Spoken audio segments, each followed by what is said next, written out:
So the previous video we just finished up with was the Entity 303 video. No plans on revisiting that one, and let's continue onwards to the Insidious Origins of Minecraft Zombies deep dive.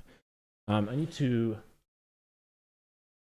adjust some stuff on my desk, but then we can go ahead and get started.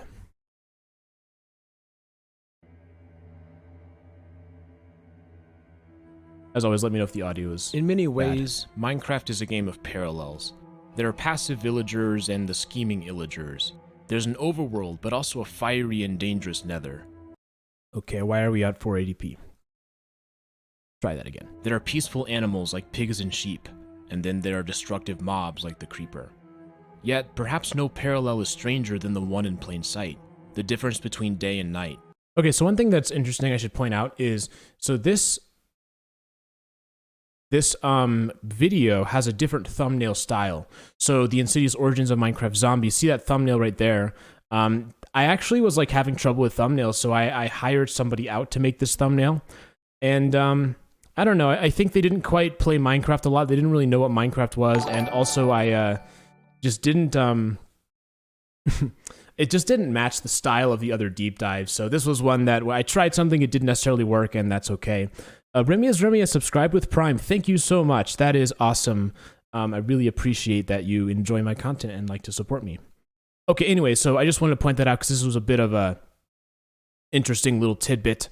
The 303 video totally flopped. Like I've spoken at length about the problems with that video, and so I think with this one I felt a little bit of pressure. It's sort of, I was starting to like get this sense of, okay, what am I going to do next, you know, and I'm trying to figure out what to do. So anyways, I will talk more about that, but for now we will continue onwards. When the sun is out, the world exists in relative safety, but in the dark, swarms of hostile enemies approach, wanting nothing more than to attack the player.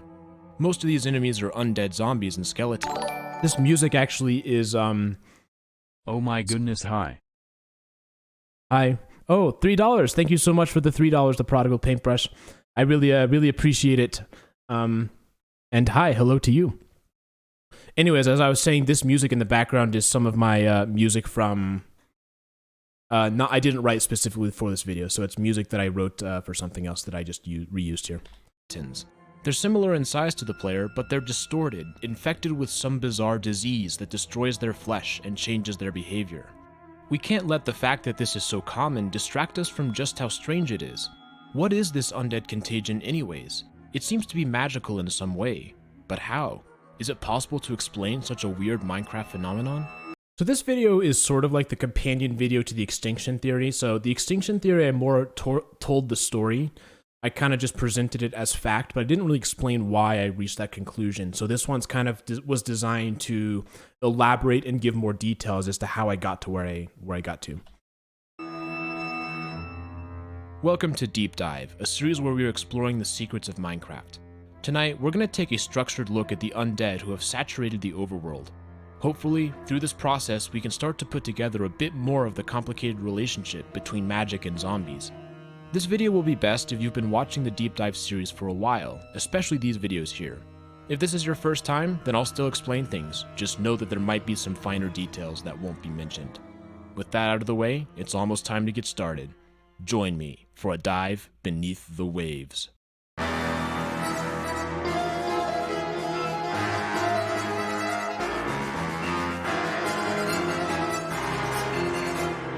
So I did use replay mod for Mark 101, but I never used it in the deep dive series. So everything in the deep dive series, I just did it live.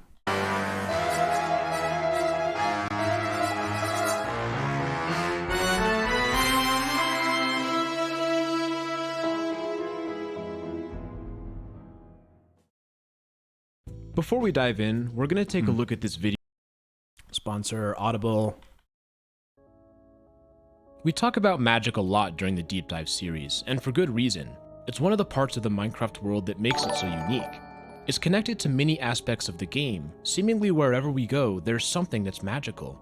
This means that to understand certain elements in the Minecraft universe, we need to have knowledge of the underlying magic. So instead of starting with the undead plague, we're going to start by examining magic. During our journey, perhaps we'll stumble across some interesting connections to the undead. One way to deconstruct magic is to examine what we do understand and see if we can work backwards to find simple roots. Let's consider a rough magical hierarchy. Think about this as a list in order of complexity. At the very top, we have the magically produced beings, such as This was before I really understood smoothing, so all these like transitions are pretty harsh and jarring. the Vex. These have no known existence outside of summoning, and they do not require any materials. They come out of thin air. This is the most complicated type of magic in the Minecraft universe. We only know of one mob capable of doing it, and there's no evidence that it's ever been done before. Below the Vex is the Totem of Undying. The ability to absorb one fatal blow is extremely powerful, and it too is an item only discovered by a single group. Moving down, we have the Golems. Artificial or simulated life is powerful, but it's not at the same level as Vexes since they require physical materials to construct. The Wither also exists somewhere around this area. I'm not so sure it's a golem, but it has some similarities. Yeah, I think right off the bat, like this video is already like pretty weak in the sense that I don't really hook the audience very well. So we jump right into this kind of boring technical pyramid type thing, and I think if you're not really interested in this type of stuff, it's already like kind of dull, you know? So I am already seeing issues with how the script was written for this one. As we continue to move down the ladder, we reach the beacon. While the status effects it can produce are powerful, it's certainly not as complicated as a golem or a Vex. And I think the idea is fine, like the theory is good. It's more about how do I present the theory, and I think this one is one of the less successful deep dives, at least so far. Further down are golden apples and then potions. Again, some useful effects, but not to the same level as the beacon. These status effects are temporary and are on a much smaller scale. Things are a little fuzzy down here, but enchantment is probably similar to potions. It's restricted to individual equipment and is relatively common throughout the world. Now, it may seem like we've just reached the bottom of the magic hierarchy, but we should nonetheless ask the question, is there anything less complex than potions? We have to think about it for a bit, but there does appear to be something that would fit the bill: suspicious stew. This is a food item that often flies under the radar. It's not even found in the crafting book. Yeah, Juice, I agree. This is way more on the technical side of theories. So I think theories kind of often have a balance between like technical or like story or like, I guess like how deep into the weeds do you get? And this one is pretty deep into the weeds. And those that are like that, I think, tend to not perform very well. I don't think I understood that at the time, but now I really do, because it's like they're not engaging. They're not presented in an engaging way. It's more like getting a lecture almost. And I think that's sort of the weakness of these types of theories. So I think knowing what I know now, I would probably design this whole video in a totally different way. A player who consumes it gains one of several status effects, ranging from fire resistance to jump boost to blindness. However, the duration is very short, typically somewhere between 2 and 10 seconds. How does one make a suspicious stew? It's almost the same as Like, I made this video and I'm already kind of bored, honestly. mushroom stew made with brown and red mushrooms. The difference is that suspicious stew includes an additional flower depending on the desired status effect. For example, a brown mushroom, a red mushroom, and a poppy make a suspicious stew with 4 seconds of night vision. Another possibility is combining mushrooms and azure bluette to cause temporary blindness. Let's think for a second about how similar this is to potion brewing. We are combining ingredients to produce a drinkable item that causes a status effect. Since these effects are short-lived, it seems logical to put suspicious stew lower on the hierarchy than potions. The idea of, though, I think is pretty good, sort of using like suspicious stew as an analog for potion brewing. I think that was a good idea. There's another similarity between the two that is easy to overlook. Both use a base and an active ingredient. In potion brewing, the active ingredient would be the gas tier, glistering melon, phantom membrane, and other similar items. In suspicious stew, the active ingredient is the flower. How about the base? In potion brewing, it's almost always a nether wart, required to make an awkward potion. Similarly, all suspicious stews need a brown and a red mushroom. There's a clear parallel between the nether wart and the mushrooms. It's as if they're serving the same purpose in both types of concoctions. There's some sort of fundamental similarity between the two. The most basic connection is that both are fungi. If we head to the nether, we'll find huge tree-like structures called huge fungi. They're made out of nether wart blocks, which is strong evidence that the nether wart is a fungus. Furthermore, mushrooms and nether warts have a visual similarity. You can just make out the cap while it grows. From this, it would seem as though mushrooms are an even less complex form of magic than suspicious stew. Potions and stew are both ultimately derived from fungus, which implies that mushrooms, netherworts, and other fungi hold a foundational place in the structure of Minecraft magic. In the past, I've discussed the idea of magical energy, perhaps in a bit too much detail. We're cut off. The basic concept is that magic in Minecraft doesn't just occur randomly, it always requires some type of energy. This applies to potions and suspicious stew. The effects they produce are the result of magical energy coming from somewhere. While potions do require blaze powder, that doesn't appear to be the most fundamental source of magical power. Instead, it's gotta be the netherwort. That's what provides the magical base from which more complex things can happen. Similarly, the energy in the suspicious stew is coming from the mushrooms. It's therefore logical to assume that fungus serves as a relatively dense source of magical energy. But don't take my word for it, there are others in the Minecraft universe who've discovered this. The first place to look is the cleric villagers. While the name might lead us to think that they are magical experts, in reality they don't seem to have much actual knowledge of potions. Here's a more subtle problem. I think this was one that would be harder to identify, but I think the background music here isn't really as mysterious as it needs to be. It's a little bit wandering. In fact, this specific track, I kind of improvised it, and I think I've used it before in other videos, but it's just, I don't think, one of my more engaging background tracks. Potion brewing. Despite their brewing stands, they don't sell any true potions besides bottles of enchanting. One reason for this is they have no access to netherworts. They must have at least heard of them, since they'll gladly buy worts from the player.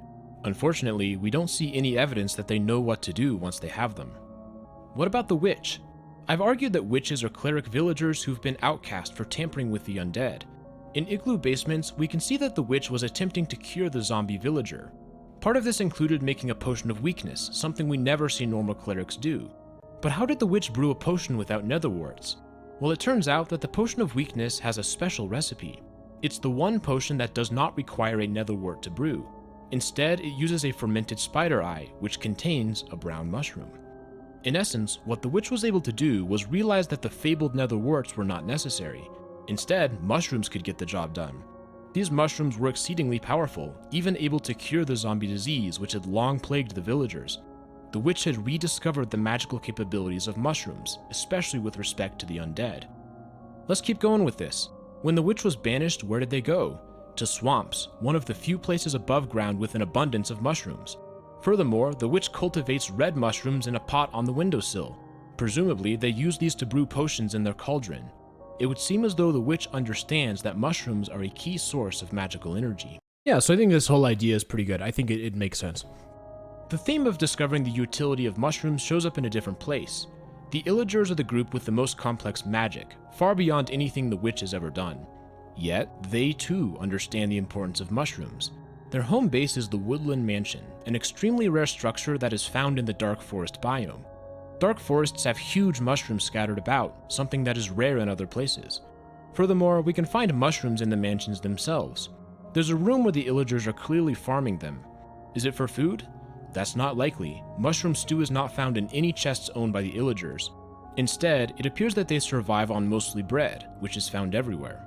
The prevalence of mushrooms inside and outside the Woodland Mansions is not a coincidence. There's a reason the Illagers built their mansions here. It's the same reason for their mushroom farms. They understand that fungi are a crucial link to magical power. But it goes even deeper. Much like the witch, the Illagers' experiments tend to also deal with life and death, creating artificial life, summoning life from the void, and preventing fatal blows. And all of this is coming from fungus. Something about fungus causes it to be particularly connected to life and death. But what? John Taco asks, what happened to the deep dives? I ran out of stuff to talk about, pretty much. It's time to briefly exit. And you can kind of see it in this deep dive, where like the last couple of deep dives that we've looked at in this series, it's sort of like starting to scrape the bottom of the barrel a little bit, because there's not as many topics that are interesting, that are like really engaging. Now we're starting to get more into the technical side of things, like what is magic and how does that work? Not bad inherently, but it's not quite as fun, I don't think. At Minecraft and look at mushrooms in the real world. So if I were to try to do another deep dive now, the reality is there's just not a lot of like new stuff. You know, you kind of just got to wait for new content so you can find stuff that's cool to talk about. Mushrooms are in the fungus kingdom. Oh, I agree. Technical stuff is cool, but it's just different type of deep dive. Unlike plants, fungi do not have chlorophyll. This means that they are unable to produce energy using light through photosynthesis. Instead, many mushrooms are saprotrophs. This means that they feed on non-living organic material, which helps break it down and recycle nutrients back into the ecosystem. There's some problems here with the resolution, so I think what I'm doing is I needed to scale up the text size instead of scale up the image size. So you can see there's like some issues here. In other words, some types of mushrooms grow using dead material. I don't know if you can see it on the stream or not, but you can see it if you're watching the video. Now let's go back to Minecraft. It seems logical to assume that the mushrooms we find in-game work similarly to real-life mushrooms, absorbing nutrition from other sources in the environment. This occurs in the overworld. Their existence on fallen trees indicates that the Minecraft mushrooms are serving a similar role to the real-life mushrooms, decomposing the dead and using whatever energy remains. The nether wart does the same thing, although it appears at first to be more specialized since it grows on soul sand. We've talked about this before, but soul sand is a very unique block. Perhaps more than anything, it's tied to death. There appear to be screaming souls, and these can be released using the soul speed enchantment. Somehow, the soul sand is capable of it's just so long and tedious. Like, it just feels... Yeah, tedious maybe is the best word. absorbing energy from dead beings. For reasons I won't explain here, it has to do with the withering effect. Regardless of the details, netherworts are particularly keen to use some of this energy. Much like mushrooms, their power is derived from dead material. Yet, there's something strange going on with the warts. If we explore the nether, we find huge forests of netherworts. These are the crimson and warped forests. They're completely overrun by fungus. There are roots, sprouts, vines, shroomlights, and nylium. However, despite these forests being made of netherwort blocks, something is missing. Where's the soul sand? Didn't we just say that netherworts needed to feed upon it? As we think about it, more questions arise. Why do the forested netherworts look so different? Why do the small versions never show up? While they have the same name, something has changed in these forests. There's an interesting piece of evidence found in a Block of the Week article. Here's something I do. I do something that I almost never do, and I almost never use sources from outside of the game. Like, I'm actually not sure why I did this. This is a pretty, I've maybe done this twice total, I feel like. Take a look at this quote. Fungi-based technology is quite often used to decontaminate polluted environments. So next time you're wandering through a particularly contaminated part of the nether and wondering why there are lots of mushrooms, you've got your answer. I think probably is because I already sort of knew what the theory was, and I just happened to stumble across a dev quote that supported it. I know, not the best way to approach your evidence. You shouldn't have your conclusion and then look for evidence, but I couldn't help myself. And it's not really a big deal. I think even if this quote was gone, it wouldn't really change my theory. There's a striking word used in that quote, contaminated. Webster's dictionary defines contaminated as soiled, stained, corrupted, or infected by contact or association. The fungi in the nether are feeding off of something. It would appear as though that something is not natural, an infection or a stain that shouldn't necessarily be there. This very thing is why the Utica Cordiglia video was so hard, is because I had to be like extremely careful of all my sources, you know? Like with Minecraft, if you make a few mistakes here and there, it doesn't really matter, you know? Like if you make these conclusions, but when you're talking about real life things, like you gotta be sharp with that. So a big part of it was just like spending a lot of time like making sure that everything I said was cited properly and that type of a thing. It made the video feel very different. Kidder Suck says, why don't you use ChatGPT if you're out of ideas? Yeah, I mean, I'd be open to it. But I don't think I'm out of ideas yet. Instead of using soul sand, these netherwort forests have found another source of energy, a contamination. And when we really start to think about it, isn't a lot of the nether contaminated? For example, soul sand valleys are, in many ways, the most unnatural biome in Minecraft. Netherrack has been almost totally replaced by soul sand. As we know, soul sand is closely associated with death and the wither. Why is there so much of it in these valleys? Clearly, a lot of something died here at one point. This leads us to a bit of an unsettling question. What would have the most to gain from a lot of death? The Enderman? Doesn't seem very likely. Striders or ghasts? Nah, it wouldn't affect them. No, it's the very thing we've been talking about this whole time. Fungus. Fungus thrives on death. It absorbs nutrients from dead materials. If, for some reason, there were to be a lot of death, wouldn't it primarily benefit fungus? With that, we have the pieces in place to tell a story about what may have happened, and finally understand the undead plague. We're gonna go back in time. The ancient nether was not the same as the nether we see today. It was much more barren and generally devoid of life. Sure, some things eked out in existence. The ghasts floated around the lava pits, and blazes meandered through follow. the wastes. There were also occasional patches of soul sand with nether warts. The soil was produced from the death of living nether beings. However, it was limited. There were relatively few things dying at any given moment, so there was not much for the nether warts to feed upon. Suddenly, a portal appeared. A curious group known as the Ancient Builders had discovered a way to teleport from the overworld to the nether. These ancient builders were humanoid, similar in size and shape to the player. There's a vast amount of evidence for their existence, such as the pyramids and ancient shipwrecks. I've referred to them many times in the Deep Dive series. The builders had just stumbled across the formula for interdimensional teleportation, and for the first time, there were outsiders in the nether. It was a dangerous place, and the ancient builders were ill-suited for the hostile environment. Yet they explored the dimension anyways, and in doing so, discovered that the rare nether warts were powerful. When combined with materials from blazes, these warts could be used to brew magical potions. So the builders set up permanent settlements by constructing nether fortresses. Here, they could be relatively safe while cultivating nether warts and blazes. But as often happens in real life, the introduction of foreign beings came with unintended side effects. The ancient builders unknowingly brought with them spores of the overworld red and brown mushrooms. And it turned out that the energy-rich environment of the nether was perfect for them. They began to pop up throughout the dimension. So I think the ideal version of this video would be one that blends what this video is versus the extinction video, right? The extinction video is way too far on the story side, and this one's too far on the technical side. And I think a better way to approach this scenario would have been to do both of them together, but kind of the average between the two. These were different from nether warts. They were adapted to the overworld and thus did not need soul sand to grow. Meanwhile, the ancient builders were becoming increasingly entrenched in the dimension.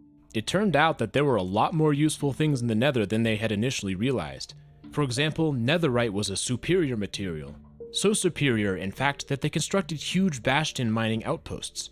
The transformation of pigs into piglins gave them a substantial workforce for their mining operation. Suddenly, the nether wasn't quite as devoid of life as it used to be. It was being quickly colonized by living things from another place. The result of this was that there was much more death. Builders succumbed to the heat, piglins burned in the fire, pigs fell off of ledges. The dead material began to accumulate. For the saprotrophic mushrooms, it was paradise. There was more food than ever. As a result, the amount of fungi I disagree though. I feel like on this video I do explain how I got there, like pretty well. in the nether began to increase dramatically. Oh yeah, I guess Joey G's not a bot. Or not a mod. Sorry about that. I will, I can't, I don't see an easy way to do it right here, so I will just have to wait until this stream is over. After all, they never needed to look far to find something dead. It was everywhere. Soul sand was becoming much more common. Blah, blah, blah. I just keep going on and on. Only 7 more minutes of this. Now, there were entire areas of the nether that were consumed by it. With such a dense concentration of soul energy, a new beast began to spawn: withers. These were extraordinarily powerful and extremely effective at killing. They could quickly wipe out an exploring group of ancient builders. What happened when they died? Even more soul sand was produced. It was a snowball effect.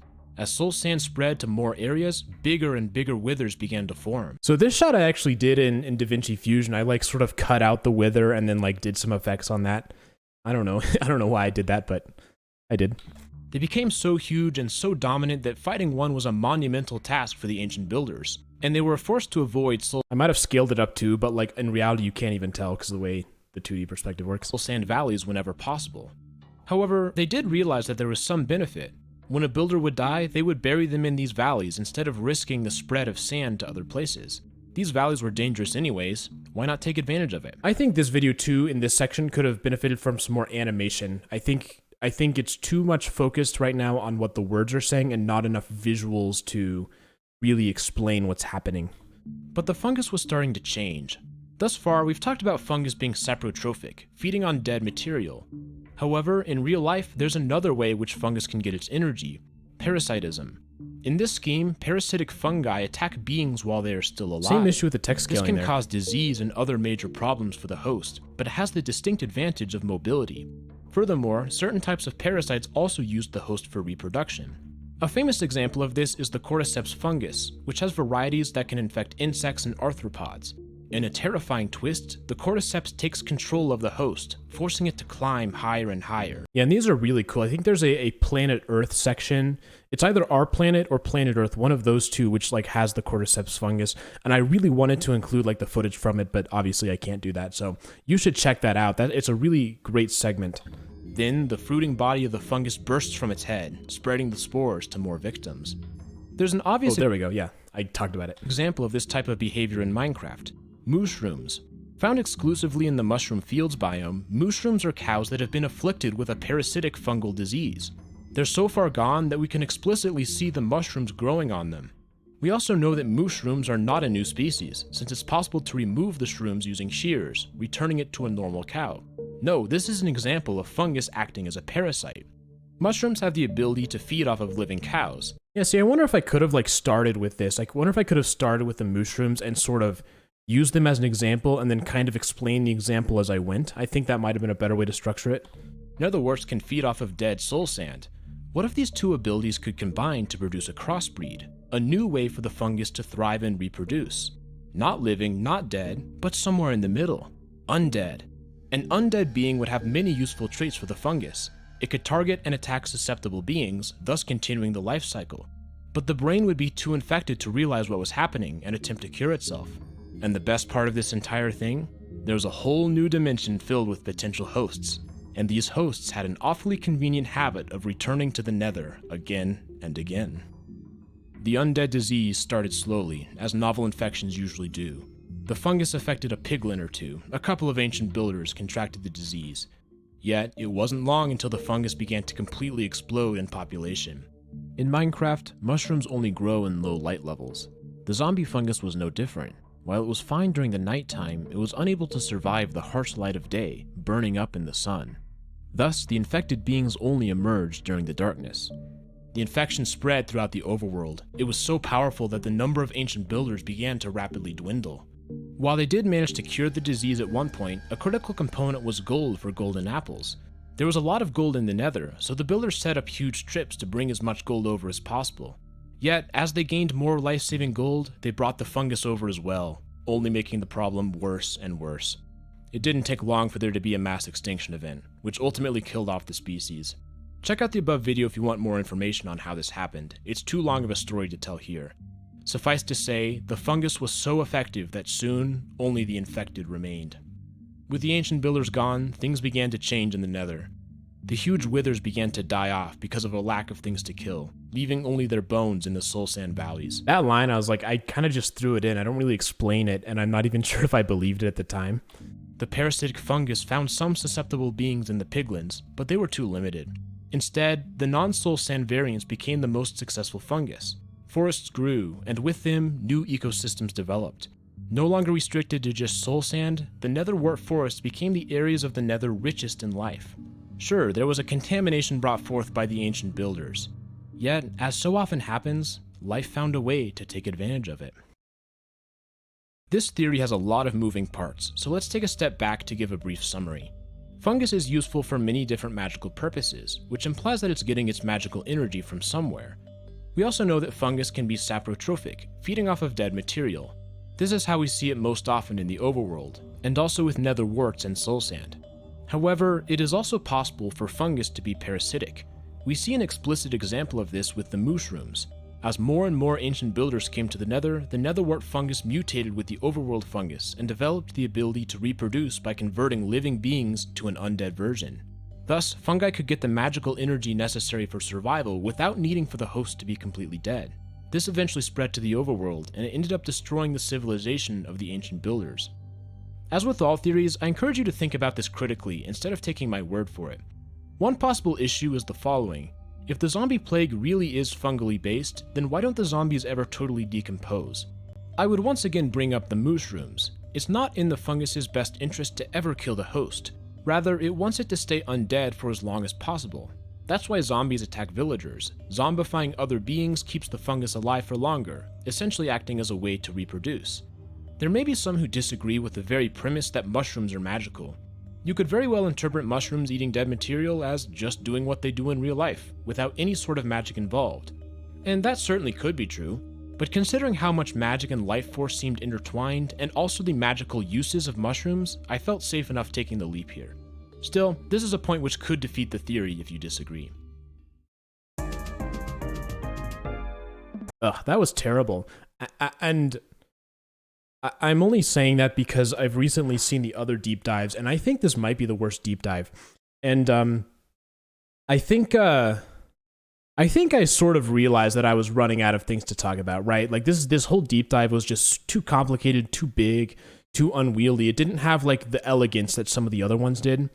And I would say that this kind of starts to enter what I would call the sophomore slump of my Retro Gaming Now channel. So I started out, with the Iceberg video that went viral, and then I had a bunch of deep dives and stuff like that. But around this point, I was entering my second year after the Iceberg, and I had to really start to think more about like, okay, what is my channel going to be long term, right? How am I going to continue to grow even when there's no more deep dives? And so the next several videos are a bunch of videos where I'm kind of struggling with that question. I'm trying to figure out like, what is my channel going to be? What am I going to do? And I would say I certainly struggled with this. And I think I didn't quite figure it out until I got to this one, until I got to the more Minecraft ARG type things and going back to those. But a lot of these videos, I think there are some good ones in here actually, but there are a lot that are maybe not so good. And I think it sort of starts with this one and maybe even goes back a little ways. So anyways, we will continue on with the next one. Did Dream rig the 2020 Minecraft mob vote? So it's got 403,000. What about this one? 257,000. September 27th, 2020. A video was released on the official Minecraft YouTube channel entitled Minecraft Live. So when I was writing and designing this video, it was an extremely stressful time in my life just because of all sorts of stuff that was happening unrelated to the channel. So we'll have to see if this is this is apparent when you're watching. And I got a hydrate redeemed, so I will take a drink and we'll continue. Introducing new mobs. For the first time, the world is introduced to 3 new mobs, one of which will be added to Minecraft. These are the Moo Bloom, the Icelager, and the Glow Squid. At this point in time, no one understands the importance that these 3 will one day mean to the Minecraft community. It's just the next iteration of the mob vote. Soon after the release of the initial announcement video, Mojang posts a series of short videos explaining each of the candidates. The Moo Bloom is first. It's a cute cow who would live in the flower forest and be a friend to the bees. The Moo Bloom had made its first appearance before in the ill-fated Minecraft Earth. The next day, the video for the Icelager is released. This would be a mob who would call the mountaintops home, attacking enemies with flying ice. Once again, it is not unknown to the community. It was released just a few weeks earlier in the Creeping Winter DLC for Minecraft Dungeons. And I was actually just thinking about this music. I don't think I wrote it, but I don't recognize it. I don't know where I would have, like, this is not music I don't think I've used before. So I'm actually not sure what this music is. Then something interesting happens. On September 29th, 2020, we see something somewhat new. Captain Sparkles, a popular Minecraft YouTuber, makes a brief tweet with the words, "Vote Chillager." About 15 minutes later, he expands with another tweet comparing the 3 options. Cheetosphere asked, do I think the Glow Squid would have had a better reception if it glowed? No, I don't think so. I think people were so biased against it because of this whole scandal thing that it wouldn't have mattered what it did. I think they still would have not liked it. Moo Bloom, yellow cow. Glow Squid, a squid. Chillager, a mob from Minecraft Dungeons with a unique attack mechanic that spawns in an area that will synergize with the snowy mountain biome. I mean, maybe if it did something like dramatically different, but if it just glowed and lit up the I don't know. Yeah, I just don't think fundamentally people would have ever really liked it. Just because of what I just said. Overhaul and could provide a cool risk/reward for a new item drop. Tell me why I'm wrong. This, as far as I can tell, is the first major creator to make a comment on the mob vote. At the time, Captain Sparkle. Now this video did have some like fun things with it. It was kind of fun to like dig through all these tweets and try and like figure out the timing and stuff like that. Has over 4 million Twitter followers and 10 million subscribers, far from a small voice in the community. While his tweets receive relatively modest support, it opens the door for something much, much bigger to come. On September 30th, the Glow Squid announcement video was released. Agnes and Jens find themselves snorkeling under the ocean. Agnes asks Jens if he wishes that Minecraft's oceans were glowier. Jens responds with a darkly ironic quip about wishing for world peace. Then it appears, the glow squid. Agnes and Jens are hypnotized by its luminescence, and Vu Bui must come in a submarine to snap them out of it. The glow squid video has notably little information about what the mob actually does, and a mission that would prove to be frustrating for many. The live stream is set to occur on This has got to be Kevin MacLeod music now that I think about it. October 3rd, and the day finally arrives. The event is scheduled to begin at 12 p.m. Eastern Time. Things kick off without a hitch. After a 20-minute pre-show, the main event is well underway. Various exciting announcements are made, with the Caves and Cliffs update being the crown jewel of the show. The response is great. The community is super excited to finally get a cave update. Everything is going as planned. But there's another popular creator who has some thoughts on the upcoming vote. Dream is a Minecraft YouTuber who, in the year of 2020, has exploded onto the Minecraft scene. His rise to fame has been nothing short of meteoric. He's gained over 6 million subscribers in the past 3 months alone, and he's just posted something on his Twitter, Team Glow Squid. It's a response to Puns, a moderately popular streamer who has also posted a Team Glow Squid tweet. Dream has followed in the Yes, I agree. I think the time thing was kind of a cool idea. footsteps of both Puns and Captain Sparkles and has decided to make his personal decision known. For whatever reason, Dream and Puns have settled upon the Glow Squid as their mob vote candidate of choice. Another Minecraft creator, Philza, also agrees. However, the conversation is joined by Tommy and It, who says, "Cow made of piss is funnier." Tubbo Live, a collaborator with Tommy, also likes the Moobloom, but for a different reason. It loves flowers. However, these responses fail to convince Dream, who soon thereafter posts another tweet, "Vote Glow Squid, #MinecraftLive." Once more, Tommy and It and Tubbo latch onto the tweet, responding, "Piss cow was funnier, like if you agree." Tubbo informs the world that they have liked the tweet. Throughout this entire exchange, Minecraft Live has been continuing. It's 13:36, and Vu Bui begins the first mob vote segment. He gives a short history of the past several votes and then reminds everyone of the 3 candidates. And at this very moment, Twitter voting opens for the first round. But the poll will only be open for 20 minutes, so the community must decide quickly who to eliminate. What was I thinking? That text is so unreadable. But the poll will only be open for 20 minutes, so the community must decide quickly who to eliminate. Captain Sparkles, quiet on Twitter for the past few days, returns with a pair of tweets promoting the Iceologer. Imagine voting for a retextured squid. This message brought to you by Chillager Gang, #MinecraftLive. Soon thereafter, another tweet of support. Chillager, Iceologer, come on! Oh yeah, remember how the main attraction of the glow squid was that it glows? Well, it turns out it doesn't, at least not in the traditional sense. Minecraft doesn't have dynamic lighting, so it's not possible to have a moving light source. This has been known for a while. A blog post from 4 days ago says that the squid glows in the same way that the Enderman's eyes do. Krinios, a moderately sized creator, reminds the world of this with a resounding agreement from Captain Sparkles. Yet Dream is not convinced to change his vote. He fires off a pair of tweets, one with a simple glow squid and one with many vote for glow squids. Tommy remains steadfast in his response, "Vote for the cow, don't ruin this for the people." There are 15 minutes of voting remaining, and rumors start to swirl. Dream is offering a deal. A deal? What could that mean? We hop on over to his alternate account and find that Dream has posted a now infamous tweet. Yes, I agree, Cheetah Sphere.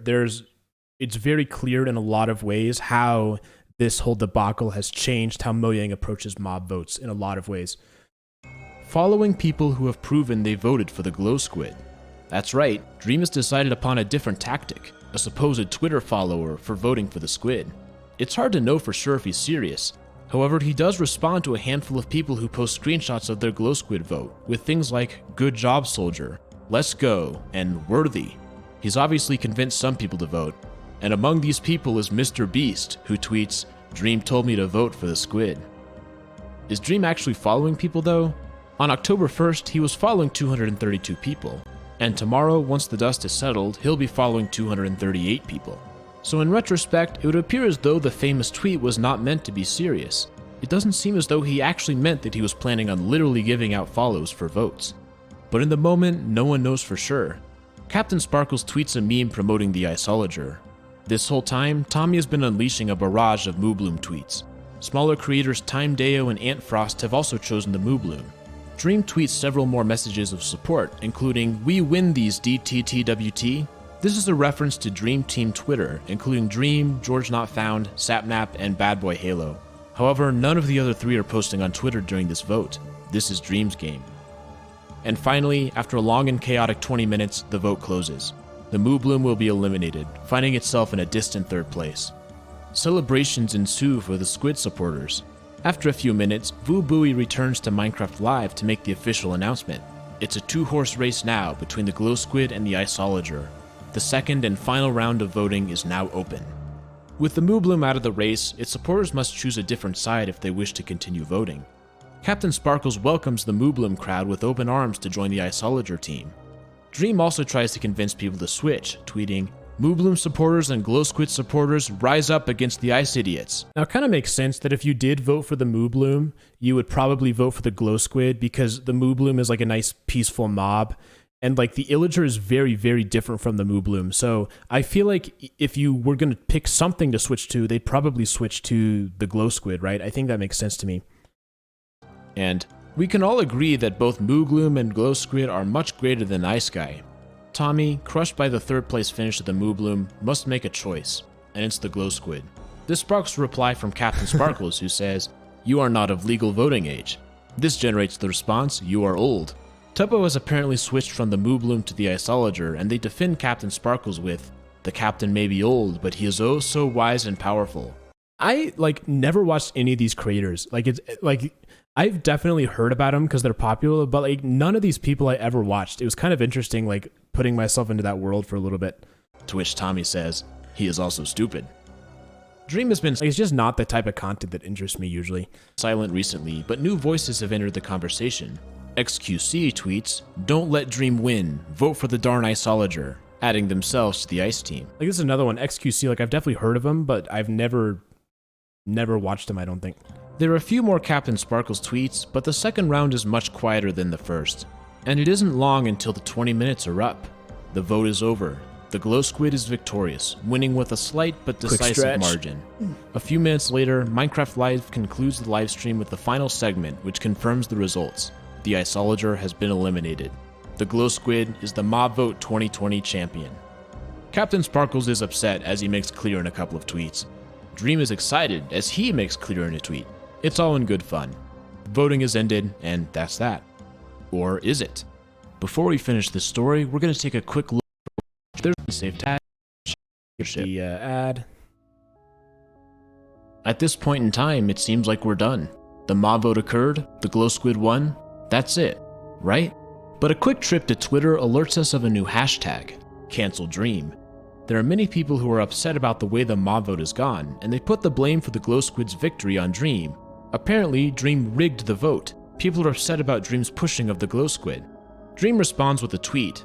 "Yes, the rumors are true. Herobrine paid me to rig the Minecraft Live election, and I do it again." This is clearly a joke. However, several hours later, he tweets a somewhat less jovial thought. "People are salty that I tweeted to vote Squid, ha ha ha ha ha, shut up. People made videos about who should win, and literally told entire live streams who to vote for. Stay mad at one. It was the superior mob, Glow Squid supremacy." And he's not incorrect. Several YouTubers did make videos suggesting which mob was superior, including, of course, Captain Sparkles, but also Waddles, another Iceologer fan. But the outpouring of hate on Twitter has clearly bothered Dream, and he posted several more times regarding the matter. First, he posted a meme. "Mad kids when I tell people to vote a mob, even though every single other creator told people to vote for a mob and live streamed and made videos saying to vote for a mob, but I'm bigger, so I can't." Several days later, on October 5th, Dream finally offered his most serious response to the situation. "Just for the people who are actually annoyed, I thought it would be funny to do an over-the-top campaign for a Minecraft mob that I don't really care about at all. I saw other YouTubers streaming saying to vote for the mobs, and other YouTubers that had made videos saying to vote for mobs. I shouldn't have said the follow thing, but it's something I've done in the past on Twitter, so my audience would know it's a joke. And if that would have influenced them, they were probably voting for what I said anyway. At the end of the day, I didn't really care what mob would be added, as they'll probably all be added anyways, and there was a lot of amazing features, so it's just a bonus. I just thought going crazy for a squid in Minecraft would be funny, and to me it was. I didn't mean to ruin the community vote or anything, and I don't think I did. Also, I didn't tell Mr. Beast to do anything. He's just a supportive friend and saw my tweet, so he decided to reply. But I'm sorry to anyone I upset by influencing the vote. My community is part of the Minecraft community too, and we don't really care about a dumb squid, we just care about coming together and having fun, and I didn't realize this would be taken so seriously. Plus, I actually think it's the best choice, but that's just my opinion. Love you guys. Dream also posted on Reddit, but it said essentially the same thing. He mentioned several other creators by name, including Filza and Tommy. He also argues that the people who are blaming Dream are even more toxic than the people who voted Squid because of Dream. And that basically concludes our story. Okay, there's a lot to unpack in the Mob Vote 2020 story. When I started making this video, I wanted to answer one question.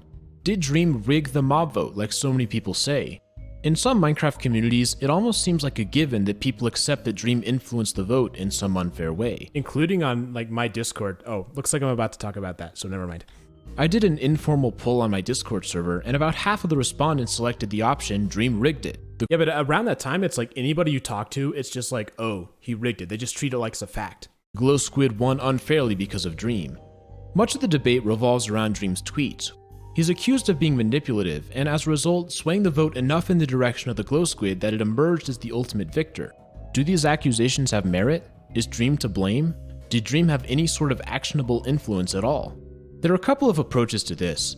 While it would be great to have minute-by-minute data of the votes, unfortunately that doesn't seem to exist. Instead, I'm going to do some back-of-the-napkin calculations using the numbers that we do have. I want to be abundantly clear from the start. I'm not a statistician, and this is not a rigorous analysis. In fact, if there are any stats people in the comments, I welcome your input on if there's a better way here. For this analysis, we're going to be looking at the tweets of content creators and counting the number of likes. There's several important assumptions I'm going to make. First, one Twitter like equals 1 unit of loudness.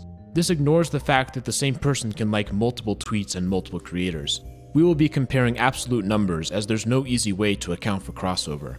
Second, we're going to assume that the creators I am tracking are representative of the voices who are most likely to be influential. However, it's totally possible that there are other important people I missed, or deletions I don't know about. With that out of the way, let's dive in. Yeah, so there's a lot of assumptions there, right? And you could probably argue, in fact, you could strongly argue that there's too many assumptions to really say what I'm doing as like, analysis, but I think it's better than nothing, so it's like, at least I can do something. We can get like some sort of information out there, but the reality is we can't really know because so much of the data that we would need is gone. We'll start with round 1, when all 3 mobs were in play. I tracked the tweets of the following creators, putting their tweets into a category depending on which mob they supported. Then I compiled all the tweets that were in favor of a certain mob, or against another mob, from time before the first round up until voting closed at 13:59 Eastern Time. This chart shows the number of tweets from each creator. Dream is obviously important here, but he's far from the only one.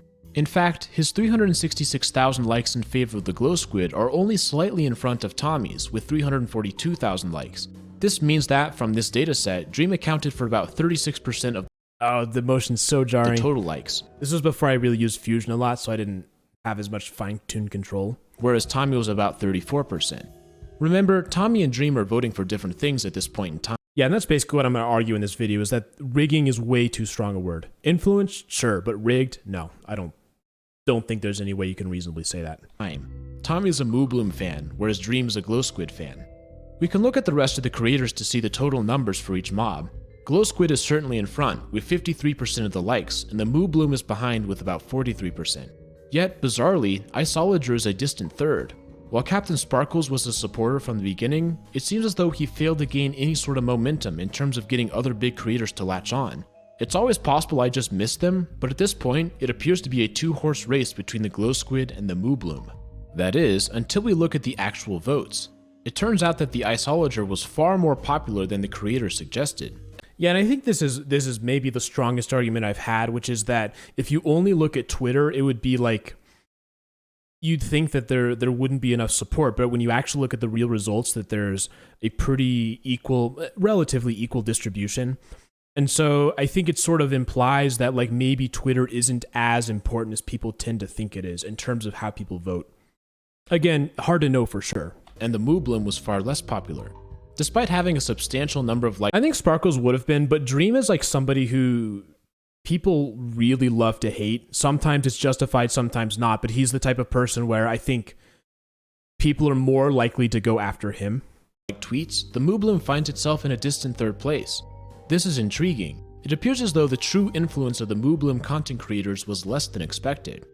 This returns us to one of our big questions.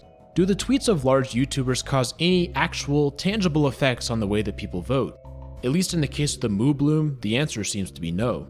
Within our current creator group, the Moobloom was quite popular, but within the global group of voters, the Moobloom was not very popular. This seems to imply that the number of likes on creators' tweets is not a representative metric for how the true vote is going to go. To put it another way, strong support for the Moobloom did not equal strong support in the polls, at least not enough to change the result.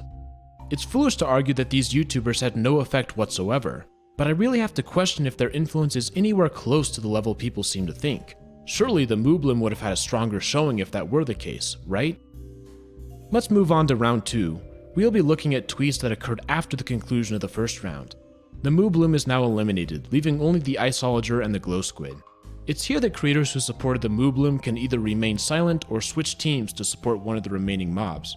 Well, yeah, I'm not arguing that it didn't have any influence, right? Obviously, it had some influence. I think it's more about figuring out how much. We can look at a new chart here. From this sample, the overwhelming number of supporters of the Moobloom switched to the Glow Squid. The Iceberg gained one prominent voice in XQC, but even so, creators rejected the new Illager overall. Now, it's not so close. A dominant 83% tweet-like number percentage blows the 17% of the Iceberg out of the water. The creators have spoken. The Glow Squid is easily the best.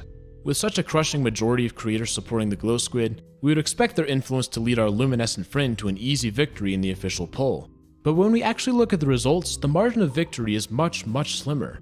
The Glow Squid ends up winning, but not by much, just 2.7%. And once again, we have to ask ourselves, if it's true that the content creators have such an overwhelming amount of influence, then why didn't the squid win easily? There has to be at least some influence, as there are screenshots of people voting for the squid because of Dream. But I have to wonder if their true power is overblown. It wasn't enough to give the Moobloom a fighting chance, and it wasn't enough to give the Glow Squid an easy victory either, despite overwhelming influencer support. Now, I want us to continue to remember our assumptions. I'm assuming that our group is representative, but I'm also assuming that one tweet like is equal for everyone. One could argue that Dream's opinion has at least some amount of increased value for a big reason, the tweet where he promised to follow people who voted for the Glow Squid. A skeptic may say that this very thing means we should throw out this analysis, since there's no way that a Captain Sparkles like is equal to a Dream like. Unfortunately, it's hard to know for sure how much of an effect this had. There are anecdotal reports of the vote swinging when Dream started to tweet, but without minute-by-minute data, it's not easy to get a sense of his true influence. Right, people just are saying that type of thing. Like they said, oh, when he made that tweet, things would change, but we just don't know. And I looked pretty hard. I couldn't find any sort of like details. Is it really that in terms of what it was over time? That much stronger than any other creator? I'm not so sure. This might be a good point in the video to mention that I am neutral on Dream. I'm neither a Dream lover nor a Dream hater, so I do think that I'm approaching this from a fairly unbiased standpoint. Considering this whole situation, what conclusions can we draw? For one, the overwhelming, I think it was like 800,000 people voted on this one if I remember right. Hate towards Dream and Dream only is not fair. There were many different creators with different fan bases who pushed for certain mobs. Dream wasn't the first. Captain Sparkles, Puns, and Waddles all beat Dream by at least a couple of days. Dream wasn't the biggest either. He and Captain Sparkles had roughly the same number of subscribers, and Captain Sparkles had over 4 times the number of Twitter followers. It's worthwhile to note that Mr. Beast was influenced by Dream, and he's on a whole different level of popularity with 44 million subscribers at the time of the vote. However, it's not really fair to blame only Dream for Mr. Beast's post. While Dream was mentioned, Mr. Beast himself was also pushing for a specific mob. Yeah, and that's one of the good changes that they did is they didn't have the vote on Twitter. And the vote was longer too, right? 20 minutes and on Twitter it's kind of limiting in a lot of ways.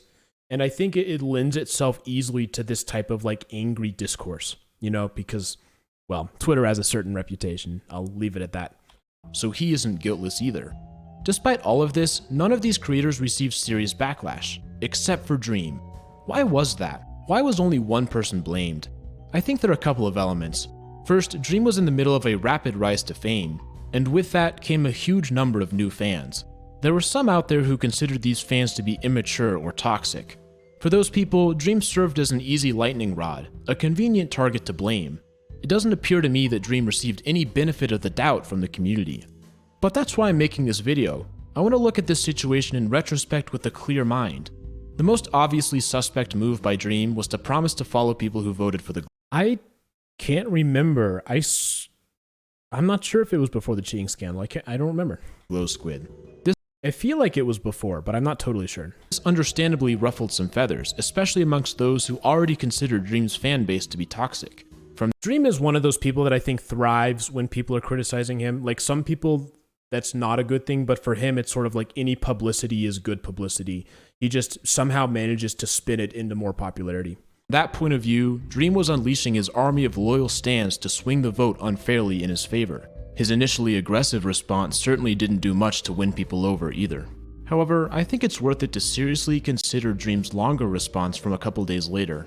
There'll probably be some who think that this is just a reaction to the hate he received, but as I said, I'd like to try and give him the benefit of the doubt here. He claims that he did this whole thing for fun and he didn't mean to ruin the vote. The following people who voted promise is apparently something he's done before, although I couldn't confirm that. He did, however, regret that tweet. Ultimately, his argument is that what he did was really not that much different from other creators. And I'm actually inclined to side with Dream here. I think if you view these tweets as someone who's just having fun messing around, they fit the prototype. I also agree with him that people who would have been influenced by the promise of a follow probably would have listened to him anyways. It's really hard to know for sure, but I don't think that it's a certainty that the promise of a follow made a huge difference. But for the sake of argument, let's say that all of this was done maliciously. What if Dream was trying to unfairly sway the vote? Even if so, I don't believe there's strong enough evidence to show that he made a tangible change in the final numbers. Throw in the cacophony of other creators, and it grows increasingly unlikely that this single person was able to completely change the outcome of the vote. From the data we have, I just don't see a strong enough reason to believe that Dream, and only Dream, caused the vote to go towards the squid. So, did Dream rig the mob vote? Well, he certainly didn't rig it in the sense of him hacking Twitter and stacking the votes. In my entire exploration of this, I've seen zero evidence of that. Perhaps a better question is, did Dream's actions unfairly sway the result? I would argue that there isn't enough evidence to say that they did. While the promise to follow was not a good move, to truly rig it would mean that his actions would need to completely change the outcome, and for the reasons I mentioned, I don't believe that happened. However, it's important to reiterate that the data I used may not be enough to tell the whole story. This is just the conclusion I reached using what I had. This situation can teach us about how we relate to creators we enjoy. There can be this temptation to view those on the internet as our idols, people who are amazing and famous. Yet, we're all human. Dream is a human. Captain Sparkles is a human. Retro Gaming Now is, believe it or not, a human. And humans make mistakes. Of course, it's fine to be a fan of a creator. I was actually kind of tempted to do a face reveal right there. I'm glad I didn't, but I thought about it, like right here. We're all human. Dream is a human. Captain Sparkles is a human. Retro Gaming Now is, believe it or not, a human. I think that was definitely a product of the stress that I was under. You know, I think I mentioned earlier that this video, there was a lot going on in my life at the time. And humans make mistakes. Of course, it's fine to be a fan of a creator. We just need to be careful not to put people on a pedestal just because they're famous. What I should have done is shown Captain Sparkles again. Or yeah, shown somebody else. I didn't think of that until after I released it, but that would have been really funny. Like I always say, think for yourself. Anyways, this video has gone on long enough. I hope you all enjoyed it. Please leave a comment with your thoughts. What do you think? Do you agree with my analysis? Disagree? I'm really curious to hear. Also, since this is such a contentious topic, I ask that you remain civil in the comment section. Don't attack people for disagreeing with you. Instead, listen to what they have to say with an open mind. It's tough to do, but I promise you'll have more fulfilling conversations that way. We'll go ahead and end with that. Honestly, I don't think that was too bad of a video. Like, I think that was pretty enjoyable. I don't think you can really tell that I was under a lot of stress when I was making it. I think the fact that it didn't do so well is more about the idea that, like, the whole Dream thing was old news by then. But in terms of, like, the video itself, I don't know. I think it wasn't too bad. Yeah, it was definitely better than the previous video, I'll say. And so I kind of had these like two package deal videos. So did Dream rig the 2020 mob vote? And then the Minecraft mob votes, why do they exist? This one did a little better, 454K. So I sort of had like some research for like this one was a very logical progression from this one, because it's like a lot of the research I did that I didn't talk about in the first one, I could elaborate more on this one. So kind of a similar idea to what I had with these two videos. These pair videos, I don't want to say pair videos are always bad, but I think in this case it just, I don't know, wasn't necessarily necessary. But yeah, let's keep going with Minecraft mob votes. Why do they exist? Glow squid, phantom. The very mention of these words are enough to start a fiery debate. On the surface, these are just mobs in Minecraft, no different than a cow or an enderman. Yet they hide an extra association and additional meaning beyond their simple appearance in the game. That's because these creatures were chosen by the community in a series of mob votes. During each vote, there were several candidates that could have been added, but only one victor, and these are the winners. Let's take a quick trip back in time. In 2017, the first mob vote was introduced with 4 unnamed concept enemies. The first was Mob A, the monster of the ocean depths. Later revealed to be called the Barnacle, this was a mob that would live in the oceans and attack players with its long tentacle, sucking them into the water. The next choice was Mob B, the monster of the night skies. This would be a flying enemy that would seek out players who hadn't slept in several days. The third option was Mob C, the Great Hunger. This would be a mob that would camouflage itself with its mouth open, consuming other mobs or items that were unlucky enough. Peter asks, why am I an Enderman mascot? Because Endermen have always been my favorite mob. I just think they're really cool and really interesting. To end up in its mouth. Apparently, it would have some mysterious enchanting powers as well. Finally, there was Mob D, the Hovering Inferno.